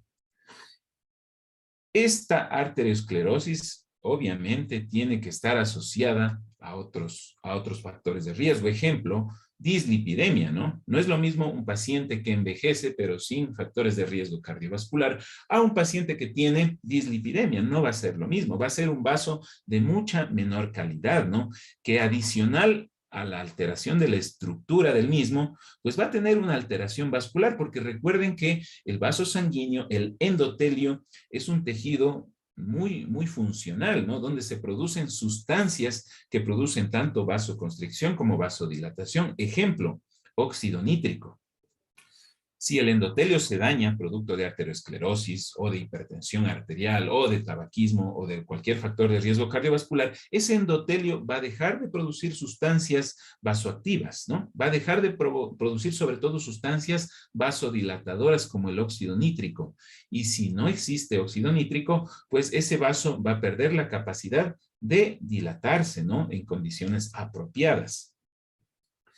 Si a eso le sumamos que el paciente hipertenso, que está sometido a una presión arterial elevada constante, pues va dañando el vaso, ¿no? Este sometimiento a altas presiones va provocando una remodelación del vaso, es decir, depósitos de colágeno en la pared del vaso, y eso lo vuelve mucho más rígido todavía, ¿no? Y mucho menos funcional, mucho menos distensible. ¿De acuerdo? Entonces, todos estos mecanismos tienen mucho que ver y van a atacar a varios niveles de la fisiología normal del aparato cardiovascular. ¿Ok? Ahora ya entrando en la parte clínica, pues es importante, ya les hablé un poco de factores de riesgo y eso debe ser parte del abordaje de nuestro paciente con hipertensión o con sospecha de hipertensión, ya que la edad es fundamental para el manejo del paciente. Hemos dicho que mientras más envejece el paciente, mayor riesgo de hipertensión. La obesidad está demostrada como un factor muy importante para hipertensión, ¿no? Por el propio estado proinflamatorio que tiene el paciente obeso, así como por la producción de sustancias como la leptina, que consiste en sustancias proinflamatorias que a la larga predisponen al paciente a hipertensión. Les decía que los antecedentes familiares, la hipertensión tiene un componente genético también, predispone al paciente a sufrir hipertensión arterial y mucho más cuando se combina con malos hábitos en el estilo de vida. La raza, ya hemos dicho, los no hispanos, la raza negra, muy importante detallarla en este aspecto porque es una de las razas en donde la presión arterial es de mucho más difícil control. la dieta, y cuando hablamos de dieta hablamos de exceso de sodio, que como ya se habló en la fisiopatología, es muy importante en la génesis de la hipertensión, y también el consumo de grasas, ¿no? El consumo excesivo de alcohol está ligado a riesgo de hipertensión, el sedentarismo, claro que sí, así que son factores de riesgo muy importantes, que es lo primero que debe llegar a la cabeza de uno cuando aborda pacientes con hipertensión. Pero también existe la hipertensión arterial secundaria, es decir, aquella donde la etiología es única e identificable, ¿no? Entonces, medicamentos como los anticonceptivos orales, los antiinflamatorios no esteroides, antidepresivos tricíclicos, corticosteroides, descongestionantes, muy importante reconocer en los pacientes, por ejemplo, con rinitis, utilizan muchos descongestionantes, tipo fenilefrina, pseudoefedrina, ¿no? Que son componentes de venta libre, que ustedes lo encuentran hasta en las tiendas, con los típicos antigripales. Entonces, muy importante indagar el uso previo de este tipo de fármacos. Eritropoyetina, tacrolimus, estimulantes, aquí hablamos de las drogas también, entonces fundamental indagar en la historia clínica el uso de drogas como metanfetaminas, la cocaína, ¿no? La enfermedad renal establecida, aldosteronismo primario, apnea obstructiva del sueño, feocromocitoma y síndrome de Cushing son etiologías que justifican una hipertensión arterial secundaria, en donde si usted ataca la causa, pues la hipertensión arterial se soluciona, ¿no? A diferencia de la hipertensión arterial primaria o esencial, que es multifactorial. ¿De acuerdo? Bien, ahora, ¿en qué pacientes vamos a sospechar hipertensión arterial secundaria? Porque no a todos podemos hacerles todos los estudios que se plantean a los pacientes hipertensos, ¿no? Debemos tener sospechas en los pacientes jóvenes, ¿no? Pacientes jóvenes menores de 40 años con hipertensión grado 2 o cualquier grado de hipertensión en la infancia. Pues esto no es normal. Si usted ve un paciente joven, menor a 40 años o un niño hipertenso, ojo, no podemos decir hipertensión esencial de ninguna manera. Empeoramiento agudo de la hipertensión en pacientes con normotensión crónica previamente establecida y documentada. Entonces le llega el paciente hipertenso con tratamiento estable durante varios meses, varios años, pero en un momento a otro empeora su hipertensión, se dispara con una crisis hipertensiva. Pues, ¿qué pasó? Hay que investigar probable hipertensión secundaria. Hipertensión resistente. Su paciente recibe un fármaco antihipertensivo, 2, 3, cambios en el estilo de vida y aún así no se controla. Sospechar hipertensión secundaria. Hipertensión grado 3 o emergencia hipertensiva también consiste en una indicación para el estudio de hipertensión secundaria. Presencia o sospecha de daño extenso de órgano blanco inducido por hipertensión. Ya vamos a ver estas definiciones.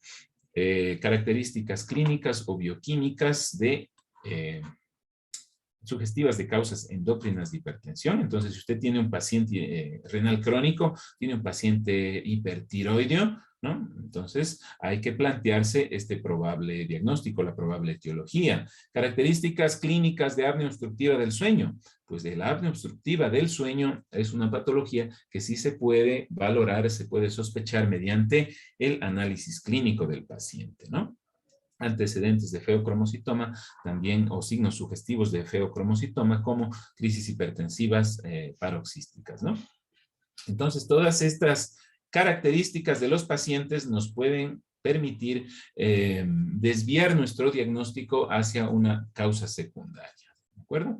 Les decía que la hipertensión arterial puede producir daño a nivel de ciertos órganos. Y como les digo siempre a los pacientes, pues los órganos mucho más delicados, los más frágiles, son aquellos que se van a destruir en una hipertensión arterial no controlada, ¿no? Entonces tenemos a nivel de los ojos, retinopatía hipertensiva. A nivel cerebral, accidentes cerebrovasculares, ya sea isquémicos o hemorrágicos. A nivel del corazón, enfermedad coronaria, insuficiencia cardíaca congestiva. A nivel de los riñones, insuficiencia renal. A nivel de vasos sanguíneos, aneurismas a nivel aórtico sobre todo, y enfermedad vascular periférica. ¿Bien? Bueno, con estos antecedentes, ¿cómo hacer el diagnóstico, no? Pues en general, a todo paciente adulto que que acuda a la consulta, pues hay que medir la presión arterial. Si usted detecta una presión arterial dentro de parámetros normales, pues la recomendación es hacer un seguimiento, una medición de presión cada año. Pero si usted tiene un paciente adulto con presión arterial normal, pero con factores de riesgo que ya hemos mencionado, pues el control de presión arterial se lo puede hacer cada 6 meses. Ahora, la otra posibilidad es que usted ya encuentre un paciente con cifras tensionales fuera de lo normal, ¿ya? Con mayor a 140/90. ¿Qué vamos a hacer? Vamos a hacer el diagnóstico no con una primera toma, ¿no? Sino más bien con 2 a 3 visitas al consultorio, pero con intervalos de 1 a 4 semanas, ¿no? Será una semana, cada semana si el paciente presenta cifras tensionales más altas, ¿no? Y 4 semanas si las cifras tensionales son menos altas. Ahora, ¿se puede hacer diagnóstico con una sola visita, con una sola toma? Sí, cuando el paciente tiene una presión arterial mayor a 180/110, ¿no? Si usted tiene un paciente con esa evidencia de presión arterial, pues no hay para qué enviarlo a casa, hacerle más tomas de presión, sino más bien empezar ya el manejo, ¿no? O también si hay evidencia de enfermedad cardiovascular. ¿De acuerdo? Bueno, acá les he traído un algoritmo para poner más en claro lo que acabo de mencionar, ¿no? Entonces tenemos una presión arterial elevada en el consultorio, mayor a 130/80, o también tenemos una crisis hipertensiva o mayor a 180/120, pues este paciente pues ya definitivamente debe ser catalogado como paciente hipertenso y recibir el tratamiento adecuado, ¿no? Pero ¿qué pasa si el paciente en el consultorio tiene una presión mayor a 160/100? Si este paciente tiene esta presión mayor en el consultorio, pues lo que podemos hacer es un monitoreo de presión arterial en domicilio. Pero si su paciente ya tiene evidencia de daño de órgano blanco, pues lo que vamos a definir al paciente ya como hipertenso. Pero si no tiene evidencia de daño de órgano blanco, vamos a hacer monitoreo en domicilio. Si en el domicilio el paciente tiene una presión arterial mayor a 130/80, pues lo catalogamos como paciente hipertenso. Pero si tiene cifras menores a este valor, 130/80, probablemente su paciente tenga hipertensión arterial de bata blanca. ¿De acuerdo? Si su paciente sospecha de hipertensión de bata blanca, pues lo mejor es hacer un mapa, ¿no? Un monitoreo ambulatorio de presión arterial. Y en este caso, si usted encuentra una presión arterial mayor a 130/80, pues ya definitivamente está frente a un paciente hipertenso. Pero si la presión arterial es menor a 130/80, pues su paciente tendrá hipertensión de bata blanca. Pero no siempre usted tendrá la posibilidad de hacer un mapa, ¿no? No siempre hay esa posibilidad, no siempre es accesible este estudio. En esos casos, lo que vamos a hacer es medir la presión arterial al menos 3 veces en semanas o meses, como yo les decía, normalmente en 1 a 4 semanas. Cuando la presión promedio es mayor a 130/80, pues ya lo catalogamos al paciente como hipertenso. Caso contrario, descartamos hipertensión arterial.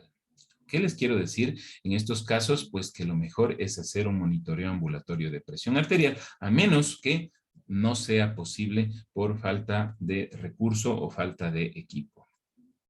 Bien. Bueno, hemos medido la presión al paciente, hemos determinado si el paciente es hipertenso de acuerdo a los valores de presión arterial, pero ¿cómo vamos a abordar ya de una forma integral a nuestro paciente? Pues hay que hacer la historia clínica, ¿no? Y en la historia clínica vamos a prestar atención a ciertos aspectos, ¿no? Hay que tomar y poner mucho ojo en la evaluación de nuestros pacientes porque recordemos que la hipertensión arterial a menudo cursa de una forma asintomática y cuando ya presenta síntomas realmente es porque ya existe daño de algún órgano importante, ¿no?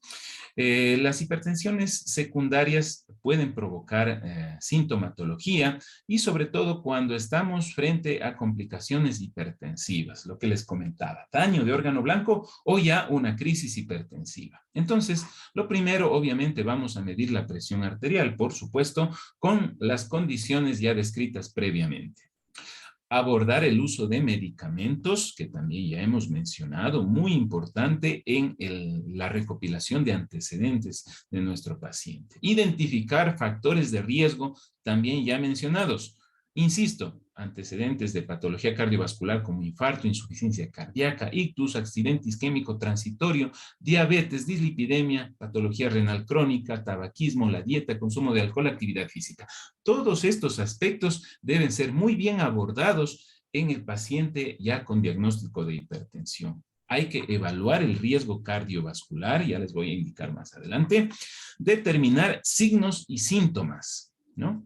¿Qué síntomas tienen los pacientes? Dolor torácico. Como yo les decía, la mayoría son asintomáticos, pero ya cuando hay síntomas es porque probablemente tengamos complicaciones. Entonces, podemos encontrar dolor torácico en un paciente que ya está entrando en una insuficiencia cardíaca o en un cuadro isquémico agudo, ¿no? Del corazón.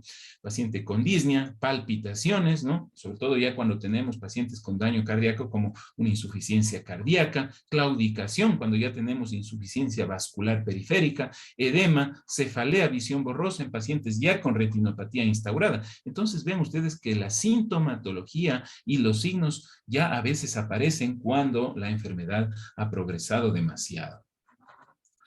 Síntomas sugestivos de hipertensión secundaria. Claro que sí. Debilidad muscular, tetania, calambres, arritmias. Cuando hablamos de aldosteronismo primario. Recuerden el aldosteronismo primario acompañado de hipertensión, hipopotasemia y alcalosis metabólica. Recuerden.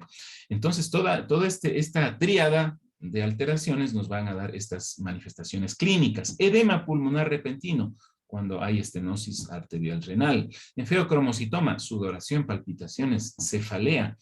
El paciente con apnea obstructiva del sueño son pacientes que aquejan de ronquidos, somnolencia diurna, es el típico paciente obeso, ¿no? Con un diámetro de cuello bastante amplio, mayor a 40 centímetros. Síntomas que sugieran enfermedad tiroidea, sobre todo hipertiroidismo, ¿no? El paciente con temblor, con sudoración, el paciente delgado, con diarrea, ¿no? Entonces, son manifestaciones a tomar en cuenta en los pacientes que abordamos con diagnóstico de hipertensión.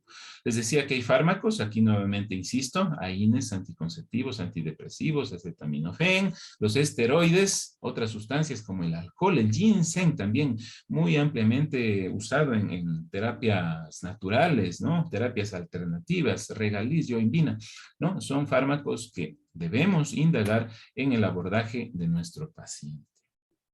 ¿De acuerdo?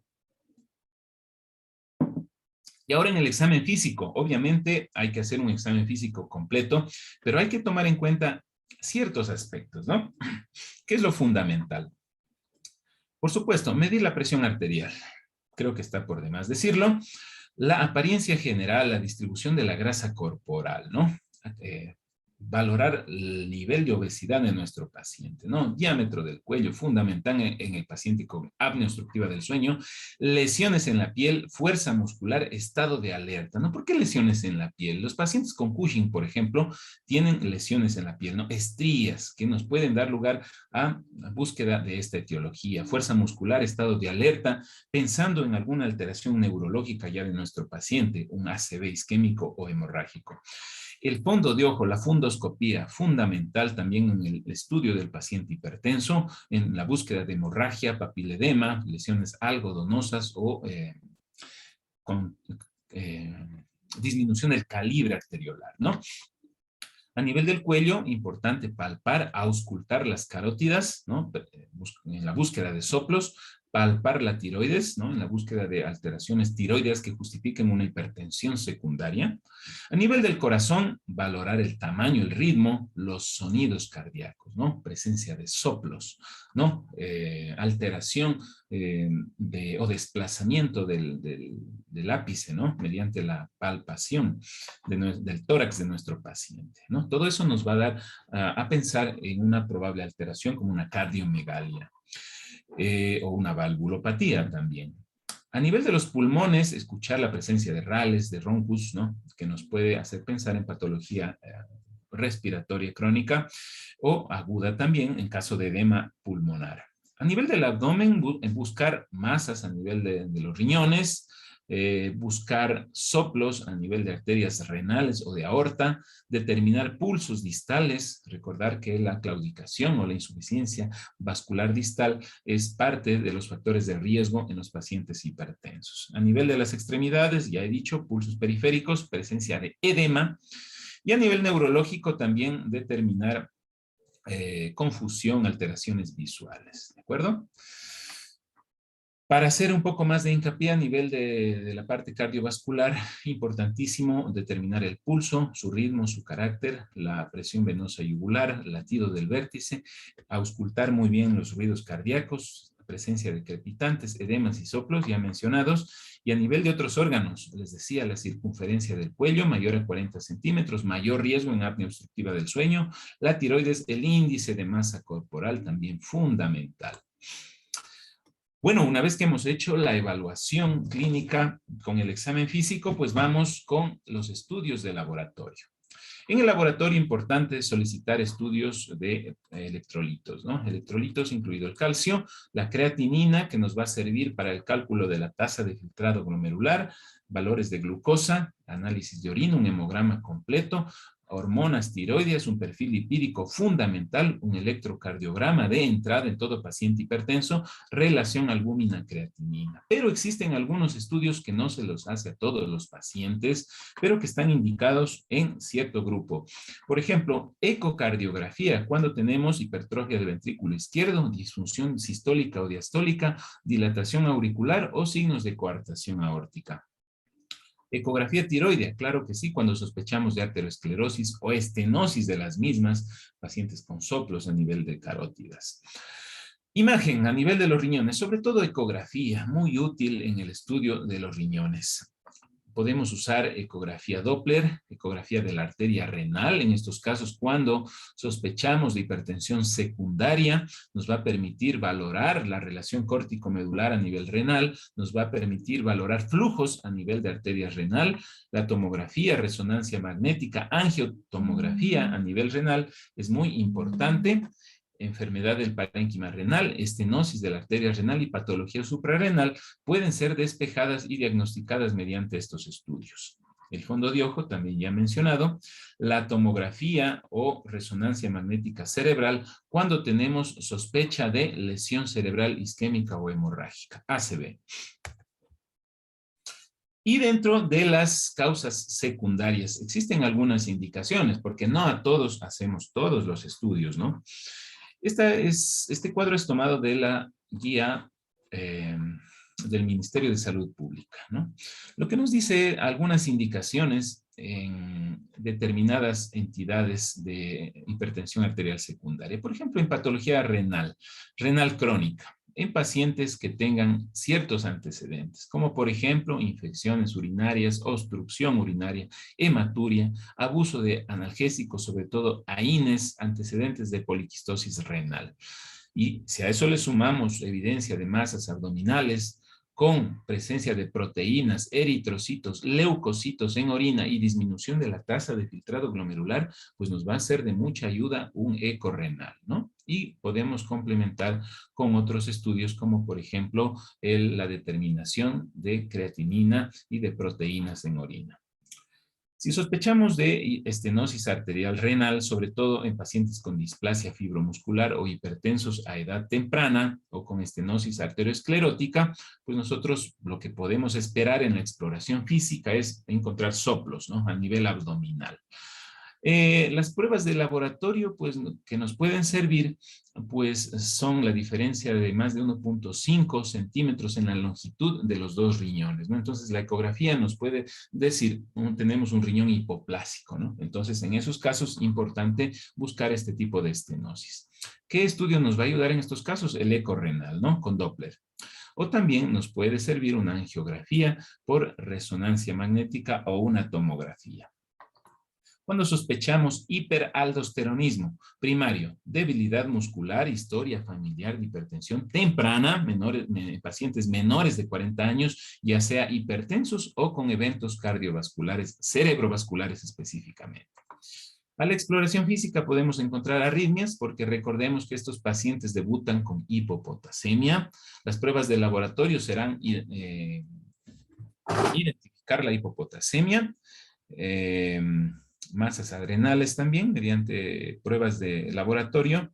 Aquí podemos utilizar algunos estudios, como por ejemplo el cociente aldosterona-renina, ¿no? También podemos hacer la prueba de carga oral de sodio, infusión de solución salina o de usar fludrocortisona o prueba con captopril. Pero morfológicamente la tomografía nos va a permitir valorar masas a nivel adrenal. Feocromocitoma, les decía, crisis o hipertensión paroxística, ¿no? Adicional, cefalea, sudoración, palpitaciones, pues son datos clínicos que nos hacen pensar en feocromocitoma. ¿Cuáles son los hallazgos que podemos esperar en nuestro paciente? Masas adrenales o extrarrenales. Los estudios, acá es obligatorio hacer determinación de metanefrinas urinarias o fracciones libres en plasma. Estudios de laboratorio confirmatorios, tomografía o resonancia de abdomen. Síndrome de Cushing, sospechamos en pacientes con rápido aumento de peso, poliuria, polidipsia, alteraciones psicológicas. Vamos a encontrar al examen físico típico signo del paciente con Cushing, ¿no? Obesidad central, cara de luna llena, acumulación de grasas en ciertas zonas como joroba de búfalo, estrías rojas e hirsutismo, ¿no? Estudios, vamos a encontrar hiperglicemia, vamos a encontrar una excreción urinaria de cortisol en 24 horas elevada y algunos estudios adicionales como la prueba de suspensión de dexametasona, ¿no? Vamos pasando rápido porque esto no es la generalidad de nuestros pacientes, ¿no? Pero si existe la sospecha, pues claro, hay que remitirnos a nuestros estudios. Les decía también al inicio que una vez que hemos indagado todos los aspectos de la anamnesis del examen físico, es importante identificar factores de riesgo cardiovascular, porque el 15 a 20% de pacientes hipertensos padecen de diabetes, hasta el 30% sufren de trastornos lipídicos, hasta el 40% tienen sobrepeso u obesidad, hasta el 25% tienen hiperuricemia y 40% síndrome metabólico. Y la gran mayoría de todos estos pacientes tienen hábitos de vida poco saludables, como tabaquismo, alto consumo de alcohol, sedentarismo, ¿no? Entonces, son factores a tomar en cuenta. Otros, que son los no modificables, la edad, por ejemplo, el sexo. Recordar que hombres son mucho más predispuestos a hipertensión arterial, la frecuencia cardíaca mayor a 80 latidos por minuto, el peso, que ya se ha mencionado, diabetes también, dislipidemia. Algo nuevo, antecedentes familiares de enfermedad cerebrovascular, antecedentes familiares de hipertensión, menopausia precoz, hábito tabáquico, son datos a indagar en nuestros pacientes para catalogarlo como factores de riesgo cardiovascular. También ya hemos mencionado una pequeña introducción de lo que es el daño de órgano blanco mediado por hipertensión. Entonces, vamos ordenándonos. Anamnesis, examen físicos, factores de riesgo cardiovascular, tomar la presión arterial de una forma adecuada. Ahora vamos por la identificación de daño de órgano blanco mediado por hipertensión. Mucho ojo con este dato, porque de acuerdo a estos datos, el tratamiento, ¿sí? Entonces, ¿cómo se identifica daño de órgano blanco mediado por hipertensión? Ya no hablamos de daño de órgano diana, como se hablaba en las guías previas. Desde el 2003 en adelante, daño de órgano blanco mediado por hipertensión, aunque nos demoremos. Bien, a nivel del corazón, vamos a tener hipertrofia ventricular izquierda, angina o infarto de miocardio, insuficiencia cardíaca, ¿no? En esos casos podemos decir que existe daño cardíaco. A nivel del cerebro, cuando el paciente presenta un ictus, un accidente isquémico transitorio. A nivel del riñón, cuando tenemos enfermedad renal crónica. A nivel de arterias periféricas, cuando su paciente ya presenta enfermedad arterial periférica. Y a nivel del ojo, cuando el paciente ya presenta retinopatía de cualquier grado. Bien, les decía que es muy importante identificar factores de riesgo, daño orgánico mediado por hipertensión y antecedentes patológicos, porque de acuerdo a la conjugación de todos estos aspectos, nosotros podemos clasificar el riesgo de hipertensión. Vean ustedes.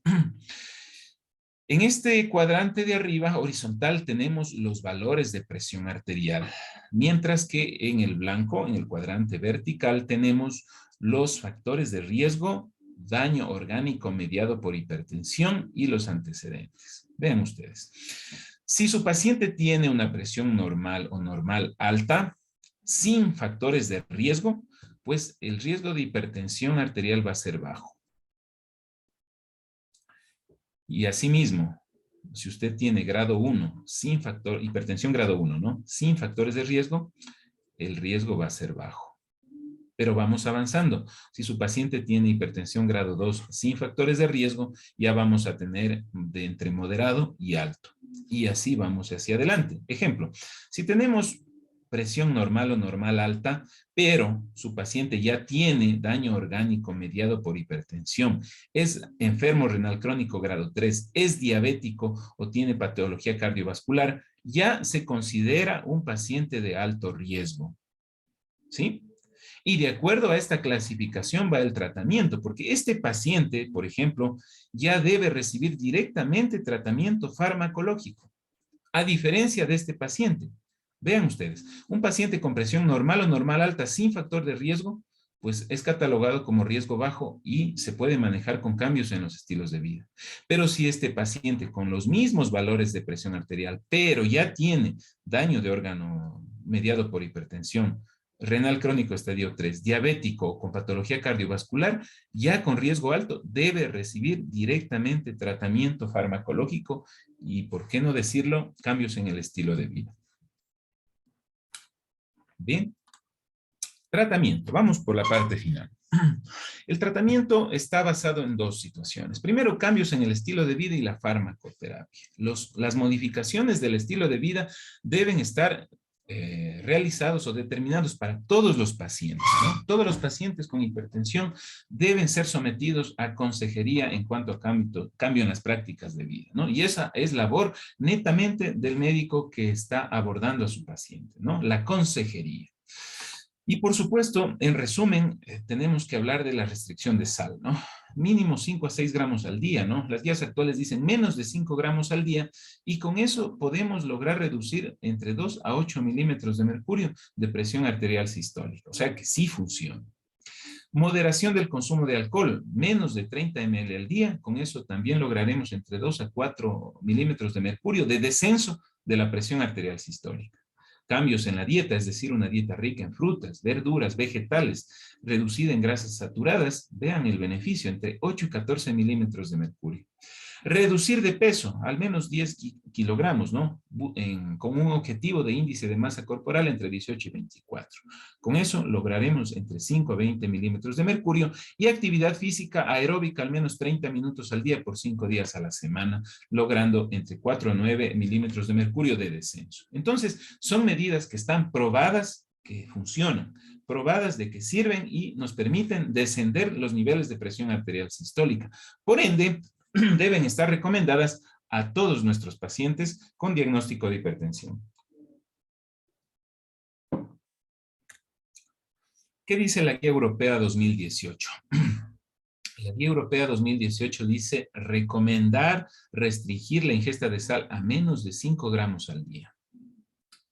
Restringir el consumo de alcohol a menos de 14 unidades a la semana en varones y 8 unidades en mujeres. Evitar los estados de ebriedad, ¿no? Se recomienda aumentar el consumo de frutas, verduras, pescado, frutos secos. Dieta DASH, ¿no? Que ustedes seguramente ya han revisado. Bajo consumo de carnes rojas, que nos gusta bastante, ¿no? El consumo de productos lácteos bajos en grasa. Control de peso. Buscar una meta, sobre todo en pacientes con índice de masa corporal mayor a 30, ¿no? Circunferencia de cintura mayor a 102 centímetros en varones, 88 en mujeres. En estos pacientes hay que aplicar cambios en estilo de vida y recomendar la baja de peso, ¿no? Índice de masa corporal objetivo entre 20 y 25. Circunferencia de cintura menor a 94 en varones y 80 en mujeres. Y reducir la presión arterial y el riesgo cardiovascular. Ejercicio aeróbico regular, al menos 30 minutos al día, 5 a 7 días a la semana. Entonces, la recomendación de dejar de fumar, apoyo para dejar el hábito tabáquico es fundamental, ¿no? Son situaciones que están dentro de la consejería que el médico hace en el primer contacto con el paciente hipertenso. Así que mucho ojo con la consejería, porque no todo es fármacos, ¿no? Y ya vamos a ver en este momento cómo abordar la terapia farmacológica. Esto está tomado de la guía 2020 de la Sociedad Internacional de Hipertensión, ¿no? Nos dice que una vez que hemos establecido el diagnóstico de hipertensión, primer paso, cambios en el estilo de vida. Eso no es negociable. Y luego va a depender del grado de hipertensión. En grado 1 vamos a empezar inmediatamente tratamiento farmacológico, pero no en todos los pacientes, solamente en pacientes de alto riesgo, de acuerdo a la tabla de riesgo que les había mostrado, o también en aquellos que tienen patología de enfermedad cardiovascular, pacientes con enfermedad renal crónica, diabéticos o pacientes con daño orgánico mediado por hipertensión. ¿De acuerdo? Si tenemos estos casos, pues empezamos directamente el tratamiento, ¿no? Pero ¿qué pasa en nuestra realidad, ¿no? Donde la disponibilidad de medicamentos está limitada o el paciente no puede acceder al tratamiento. Pues en esos casos debemos intervenir en cambios en el estilo de vida, ¿no? Aproximadamente 3 a 6 meses. Pero si luego de este plazo de tiempo, pues la presión arterial no se controla, pues definitivamente hay que empezar tratamiento farmacológico, ¿no? Pero si ustedes tienen la posibilidad de administrar tratamiento, pues directamente, pues hay que iniciarlo, ¿no? En pacientes con baja a moderado riesgo cardiovascular, sin patología cardiovascular, sin enfermedad renal crónica, sin diabetes y sin daño orgánico mediado por hipertensión, después de 3 a 6 meses de cambios en el estilo de vida.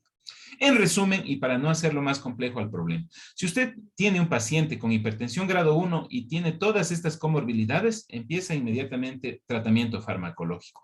Pero si no tiene estas comorbilidades, o sea, es un paciente hipertenso grado 1, pero por lo demás sin comorbilidades, usted va a aconsejar cambios en el estilo de vida 3 a 6 meses y si después de ese plazo no mejora su presión, recién ahí empieza con tratamiento farmacológico.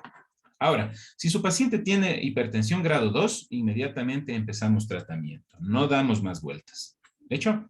Ya. Ahora, para hablar ya del tratamiento farmacológico, pues también lo hacemos de una forma escalonada, ¿no? Si su paciente ya tiene indicación de tratamiento farmacológico, el primer paso es administrar una combinación doble de dosis baja, ¿no? ¿Y cuál es esa combinación? Puede ser un YECA o un ARA2 asociada a un bloqueador de canales de calcio, ¿no? Puede ser amlodipino, que es lo más frecuente. Ejemplo clásico, losartán, amlodipino, dosis baja, 50 de losartán, 2.5 miligramos de amlodipina al día en comprimidos combinados, ¿no? Eso es lo que nos dice la guía, ¿no? Tenemos en nuestro país presentaciones comerciales, ¿no? De combinación de losartán amlodipino, valsartán amlodipino, cualquier YECA o ARA2 combinado con amlodipino. Así que es la opción que se maneja en estos casos, ¿no? Entonces ya dejamos atrás la recomendación de empezar con un solo fármaco.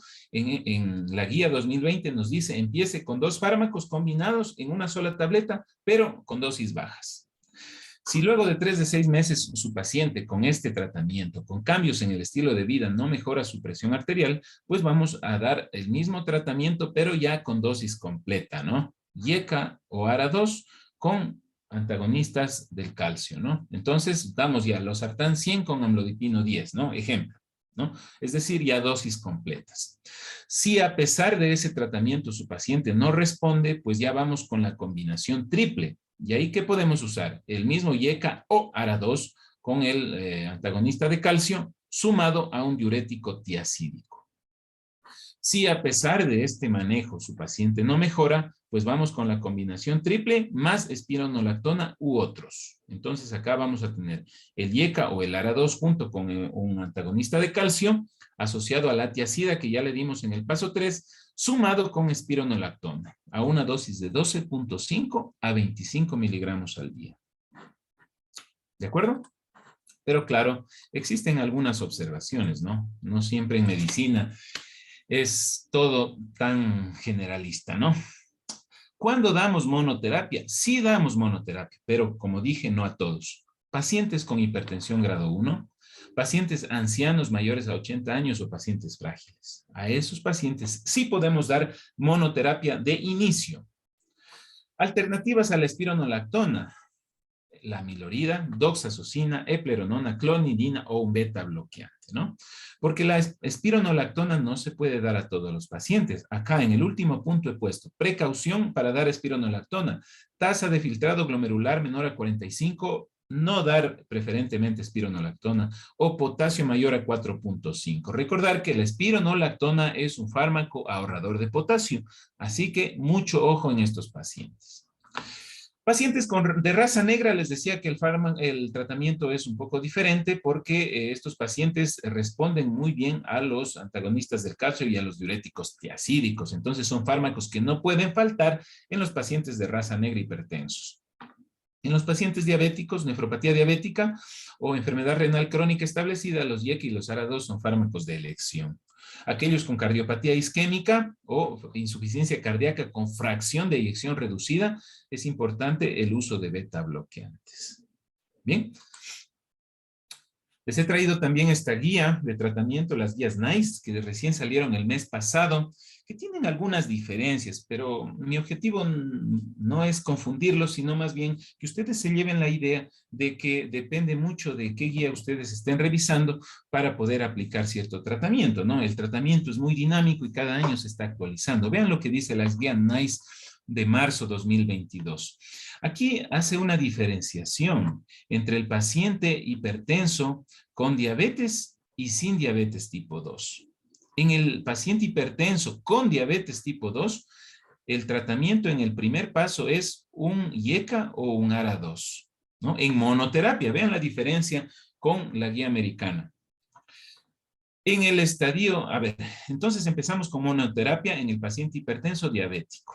Y también en el hipertenso no diabético, pero que tiene edad menor a 55 años o no es un afroamericano, ¿no? En estos dos casos, pues empezamos con monoterapia, YECA o ARA2. En el segundo paso damos YECA o ARA2 asociado a un antagonista de calcio o a un diurético tiacídico. En el paso 3 damos YECA o ARA2 más antagonista de calcio más diurético tiacídico. Y en el paso 4 vamos a confirmar hipertensión resistente al tratamiento, ¿no? Mediante mapa o monitoreo domiciliario de presión arterial. En estos casos también podemos considerar adicionar espironolactona siempre y cuando el potasio esté menor a 4.5 milimoles por litro. Podemos usar, en caso de que el potasio esté elevado, alfa bloqueantes, beta bloqueantes, si el potasio está más de 4.5. Entonces, no siempre espironolactona, ¿no? Tenemos otras opciones.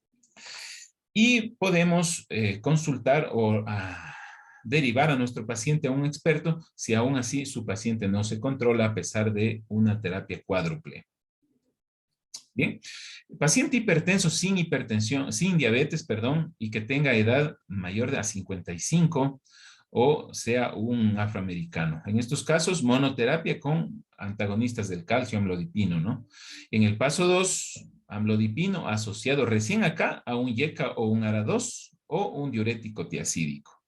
En el paso 3 ya se combinan los dos pacientes, ¿no? Donde usamos diurético tiacídico, amlodipina, YECA, ARA2.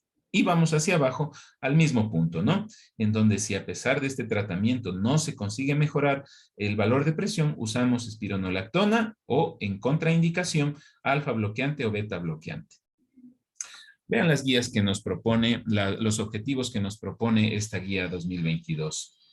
En menores de 80 años buscamos una presión menor a 140/90 mediante medida en consultorio, pero mediante mapa menor a 135/85. En pacientes más viejitos, mayores a 80 años, buscamos presiones un poquito más altas, ¿no? Menor a 150/90 en valoración en consultorio y menor a 145/85 en mapa o medición domiciliaria de la presión, ¿no? Es importante, acá nos hace hincapié también en descartar hipertensión postural, ¿no? Y en pacientes con fragilidad o multimorbilidad, o pacientes muy viejitos, muy enfermos, pues hay que más bien usar el criterio clínico, ¿no? Nos deja a nuestro criterio esta guía. La guía 2020 que les estaba mencionando es muy generalista, nos dice en menores de 165, menores a 65 años, buscamos presión menor a 130/80 y mayores a 65 años menor a 140/90. Vean ustedes la diferencia de metas, ¿no? Objetivos. La guía europea 2018, ¿qué nos dice? Para que vean ustedes las pequeñas diferencias que existen entre guías. Dice, el primer objetivo de tratamiento, reducir la presión menor a 140/90 en todos los pacientes, siempre y cuando se tolere bien. Para los pacientes menores de 65 años, se recomienda reducir la presión arterial sistólica a 120/129. Bien, somos mucho más estrictos en los pacientes más jóvenes, pero en los más ancianitos, pues ya las metas son un poco más altas. Presión arterial sistólica entre 130 y 139. En estos pacientes, muy importante vigilar efectos adversos, ¿no? Debe considerarse un objetivo de presión arterial diastólica menor a 80 para todos los pacientes hipertensos. Esta es parte de la guía de práctica clínica 2019 del Ministerio de Salud Pública. Aquí es un poco más desmenuzado los objetivos, ¿no? Vean ustedes, por edad y por patologías, ¿no? Por ejemplo, en el paciente diabético de 18 a 65 años buscamos una presión sistólica menor a 130. En el paciente de 65 a 79 años somos un poquito más permisivos, de 130 a 139. Y en el paciente mayor a 80 años, el objetivo es 130 a 139 también. ¿Sí? Entonces, mucho va a depender de qué comorbilidades tenga su paciente y de acuerdo a la guía que usted esté consultando. Mucho ojo. Les he traído también este cuadrito que ustedes ya los deben conocer de las combinaciones de los medicamentos antihipertensivos, ¿no? ¿Cómo se puede combinar? Pues ya mencionó la guía, ¿no? La combinación más recomendada es IECA o ARA2 junto con calcio antagonistas. Y por eso es que están las líneas en verde, ¿no? Un IECA con un calcio antagonista, un ARA2 con calcio antagonista, son combinaciones muy buenas, ¿no? IECA con ARA2 es la única combinación que está contraindicada, ¿no? Sobre todo por el riesgo de daño renal. Mientras que las otras combinaciones pueden ser realizadas de acuerdo al criterio del médico. Algunas contraindicaciones de los medicamentos antihipertensivos, sí, diuréticos tiacídicos, muy importante, contraindicado en el paciente con gota. Los IECA, contraindicados en paciente embarazada, angioedema previo, hiperpotasemia, estenosis de arteria renal. Los ARA2, las mismas contraindicaciones que los IECA. Los calcio antagonistas tienen algunas contraindicaciones relativas como taquiarritmias, antecedentes de edema, falla cardíaca grado 3 y 4, estreñimiento. Los beta bloqueantes, contraindicados en asma, bloqueo auriculoventricular y frecuencia cardíaca menor a 60.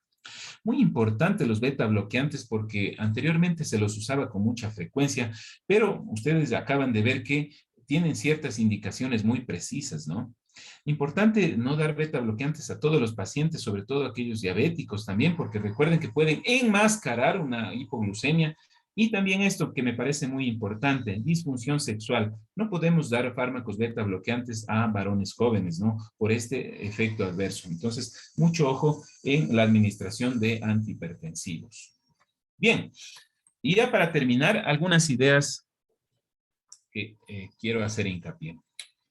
La hipertensión cada vez va en aumento, existe una alta incidencia, cada vez nuestra población se hace más anciana, así que vamos a estar casi siempre, o digámoslo siempre, frente a pacientes hipertensos. Hay que investigar todos los factores de riesgo y daño orgánico inducido por hipertensión. Hay que establecer el riesgo, es fundamental para un adecuado manejo. Considerar el estado clínico, tratamientos concomitantes y fragilidad del paciente. Ya hemos dicho que en estos pacientes frágiles, muy ancianos, a menudo iniciamos con monoterapia. Implementar medidas farmacológicas para todos los pacientes. No hay negociación en eso. Iniciar tratamiento con cifras tensionales mayores a 140/90 o según los resultados del monitoreo ambulatorio. Nuevamente, monoterapia en grado 1, riesgo bajo o ancianos frágiles. Objetivos entre 130 y 139 y evitar presiones menores a 120. ¿De acuerdo?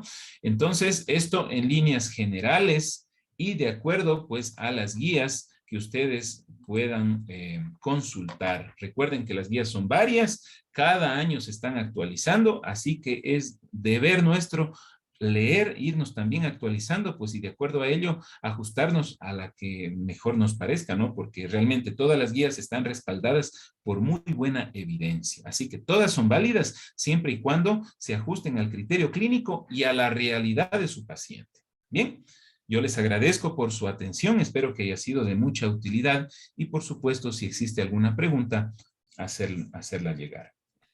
Muchas gracias, doctor Freddy. Bueno, sí tenemos una preguntita y es, ¿cuál es el esquema que se debe realizar cuando llega un paciente con crisis hipertensiva a emergencias?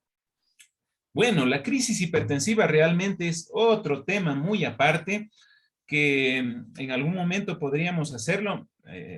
Hace algún tiempo di la charla de crisis hipertensiva, pero realmente hacer un manejo del paciente con crisis hipertensiva, pues es hablar de un tema muy amplio, porque debemos hacer la diferenciación entre una crisis hipertensiva tipo urgencia, tipo emergencia, ¿no? Mucho depende de eso el tratamiento. Si es una urgencia hipertensiva, pues hablemos en líneas generales, el manejo pues se hace con tratamientos por vía oral, ¿no? Tranquilizar al paciente, controlar alteraciones de su estado de ánimo, podemos usar fármacos de acción rápida como el amlodipino o el captopril, ¿no? Hacer revaloraciones a cada media hora, cada hora, ¿no? Ese es el tratamiento de una crisis hipertensiva tipo urgencia, pero ya en la emergencia hipertensiva, donde ya existe daño de órgano diana, daño de órgano blanco, pues ya el tratamiento debe ser individualizado de acuerdo a la patología, ¿no? Fármacos de uso intravenoso de acción inmediata son los de elección, ¿no? Y dentro de nuestra realidad local, pues los únicos fármacos por vía parenteral tenemos nitroprusiato sódico, enalaprilato, hidralazina, ¿no? Realmente no tenemos todo el arsenal terapéutico que nos indican las guías, pero son los fármacos que tenemos a nuestra disposición y que debemos usarlos individualizando a nuestro paciente, ¿no? Porque no es lo mismo tratar una emergencia hipertensiva con un ACV hemorrágico a un paciente con un síndrome coronario agudo asociado a crisis hipertensiva, ¿no? Entonces, en líneas generales les puedo comentar eso, lo que tenemos a nuestra disposición. Sin embargo, el manejo pues es muy, muy individualizado y muy detallado, ¿no? Y mucho depende de qué tipo de crisis. Eso es fundamental, hacer la diferenciación, ¿no? Otra cosita importante es que en la urgencia hipertensiva, pues el manejo y la estabilización de la presión puede darse en horas o días, ¿no? Así que podemos enviar incluso a casa a nuestro paciente con urgencia hipertensiva, mientras que en la emergencia, pues el control debe ser inmediato. Muchas gracias, doctor. No existen más preguntas. De parte de todo el comité organizador y de los asistentes, agradecemos enormemente por esta magnífica presentación. Muchísimas gracias. Gracias a ustedes, muy amables.